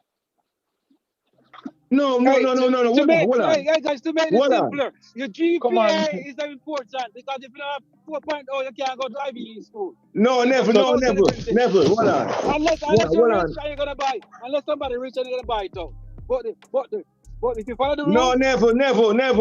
What? Let me address what Crispy has said. Crispy, you're saying that. I'm talking about the original point of school. You guys don't talk about not. Yeah, man. Give them a second to respond. Give them a second to respond to Crispy. Versus the regular. Give them a second to respond to. Give them a second to respond to. Go ahead now, Penny. What? Crispy. Yes. We see you bringing affirmative action, right? And I'm saying yes. we are discussing something that come in. The level of a student, two students taking the SAT. At one point, they say the student, the black student, will be given an additional 2 or 3 or 400 points over a white student. That's what you're saying? No, I didn't say that. So what you're saying, because Determined and I push back, by saying no, nothing like that, because everybody who's taking the SAT is at the same starting point. Guys, no. What I'm saying, okay, when, for example, when Harvard is looking at the SAT, I'm not talking about when they're taking. I'm talking about your SAT score being considered for entry into a school. I am saying the SAT score. Listen, Crispy. It's not only the SAT score determine if you get into a school. There's a lot of things behind it. I agree. Well, Penny and Crispy. I'm gonna be honest with you, fellas. I'm gonna be honest with you. This argument with Crispy and make is a very hard one when we are talking about sports to really make. I'm gonna be honest with you. So Crispy always have we jam up, and that's what me have to say. You cannot make a sense. Hold on, Penny. Hold on. To be honest with you, with all fairness, because this is a football thing we are talking about. To be all fairness, if we have to really think about it, we have to put it back into like the since you play soccer here in America, Penny. We have the NCAA, right? So you have certain teams that plays in certain category, which is like the top. What do you call them? The SEC, Division 1, Division 2, Division 3. Yeah, exactly. So if we have to go really challenge Crispy point, we have to bring it back to soccer or bring it back to sports.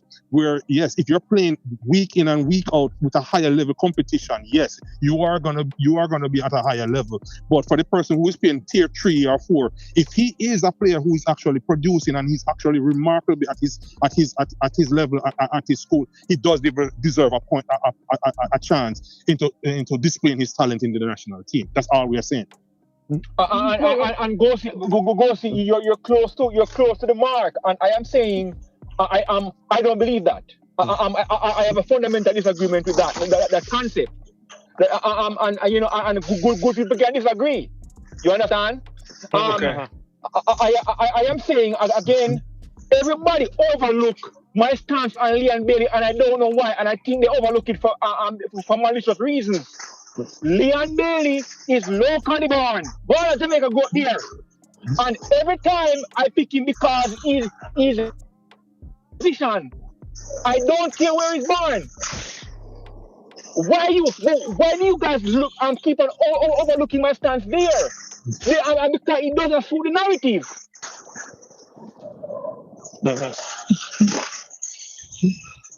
Why am I not saying that Leon Bailey should not start because he's locally born? That's not my position. I don't care that he's locally born. I care that he's playing in one of the best leagues in the world.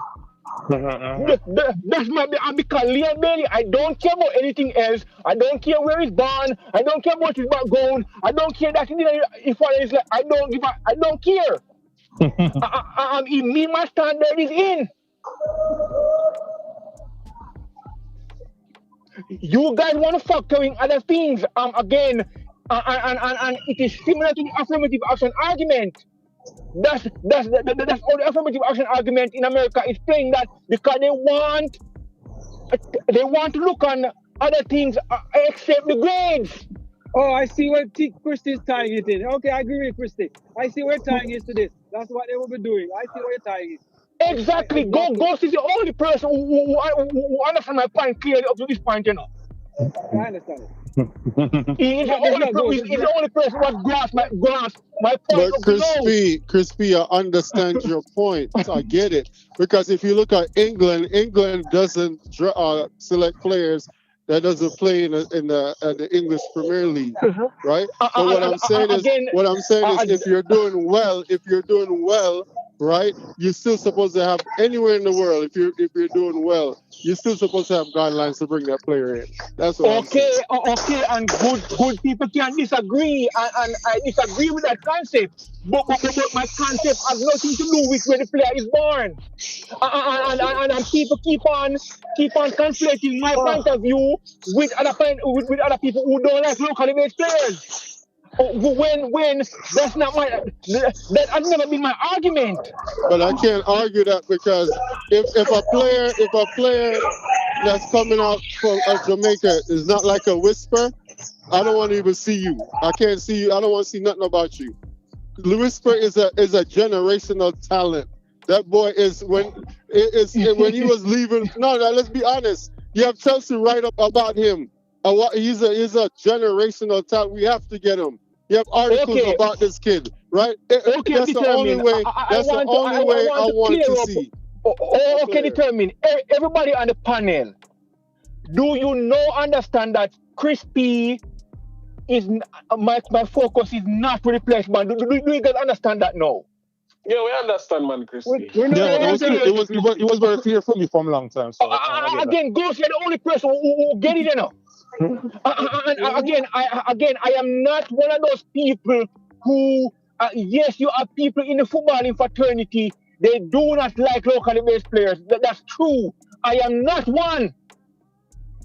That's not my point. But you understand though why a lot of people might disagree with your stance that you have though. Yes, sir, and that is the reason why. And that is the reason why I said good people can disagree. Okay. Because most often than not, Crispy, your selection is generally going to be skewed towards persons not playing locally. I agree. Okay. And do you remember when? Do you guys remember when I keep on telling Fisherman that I understand what the ramifications of my policies would be, but my policies are not what you're making it out to be. Yes, the ramifications you're talking about, the ramifications of my policies, but that's not my policy. There's a difference. My policy is not a locally versus over-based player policy, but the ramifications of my policy might cause the team not to have the local born players. Yeah, that is it. That is it right there. But my policy is not where the player is born. There's a slight difference. You have to understand the difference.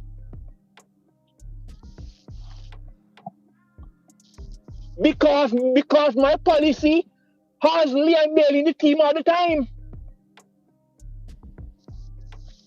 And Leon Bailey was born and raised in Jamaica. He still lives there. Yes, sir. You understand? So if my policy is gonna have Leon Bailey in the team all the time, it cannot be that Crispy is against locally born players. It can't be. Yes, sir.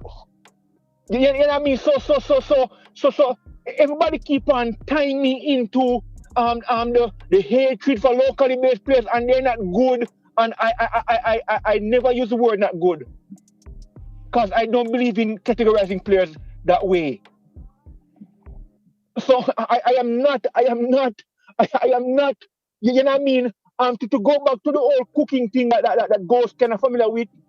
I don't care if the Michelin chef is from Tivoli Garden. I don't care if he's from Cherry Garden. I don't care if he's from Ocho Rios. I want the Michelin chef.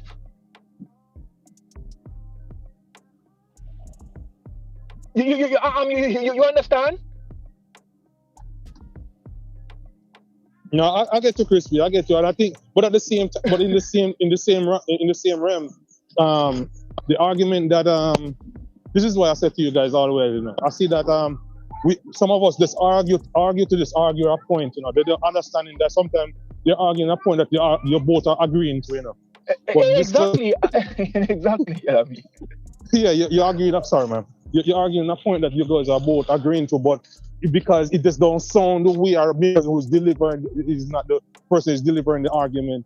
You guys are just putting pushback. Because to be honest with you, you and Determined do have the same stance in a sense, but it's just like it is a misconnection. I do when it comes to Travis and Fisherman, yeah, they're a little bit more on the left, in our extreme left in terms of saying, hey, we want more local based players. Doesn't matter what their farm is or whatever. That's a little bit extreme. I think that's a little bit extreme. Yes, but my thing is this.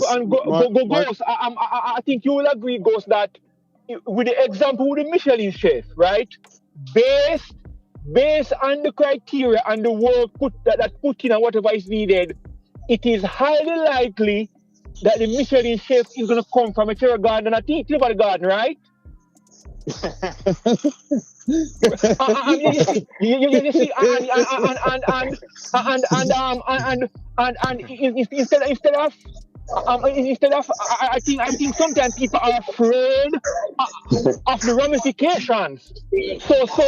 So because they're afraid of the ramifications of my policy, they will misconstrue my policy. But here's another argument though, in a Crispy. And this is where we can tie you up a little bit.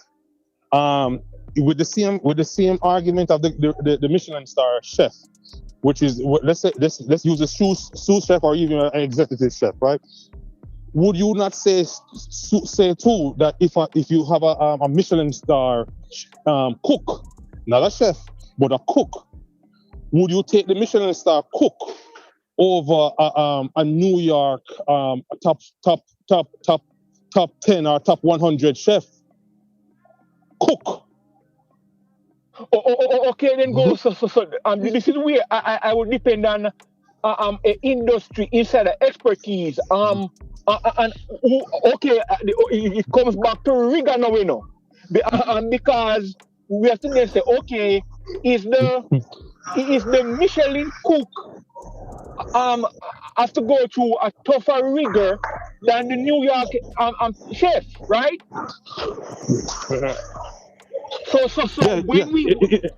His standards is very high, but both standards are high though. Both standards are high, but he's not. He's not. Go ahead. So because you bring up a good point, because what within industry, you guys as chefs know who know. Okay, you know, you have this guy, he's a Michelin chef, right? But what you see, this guy who's a New York cook, for example, we know the rigor. Even though he's not a Michelin chef, but the rigor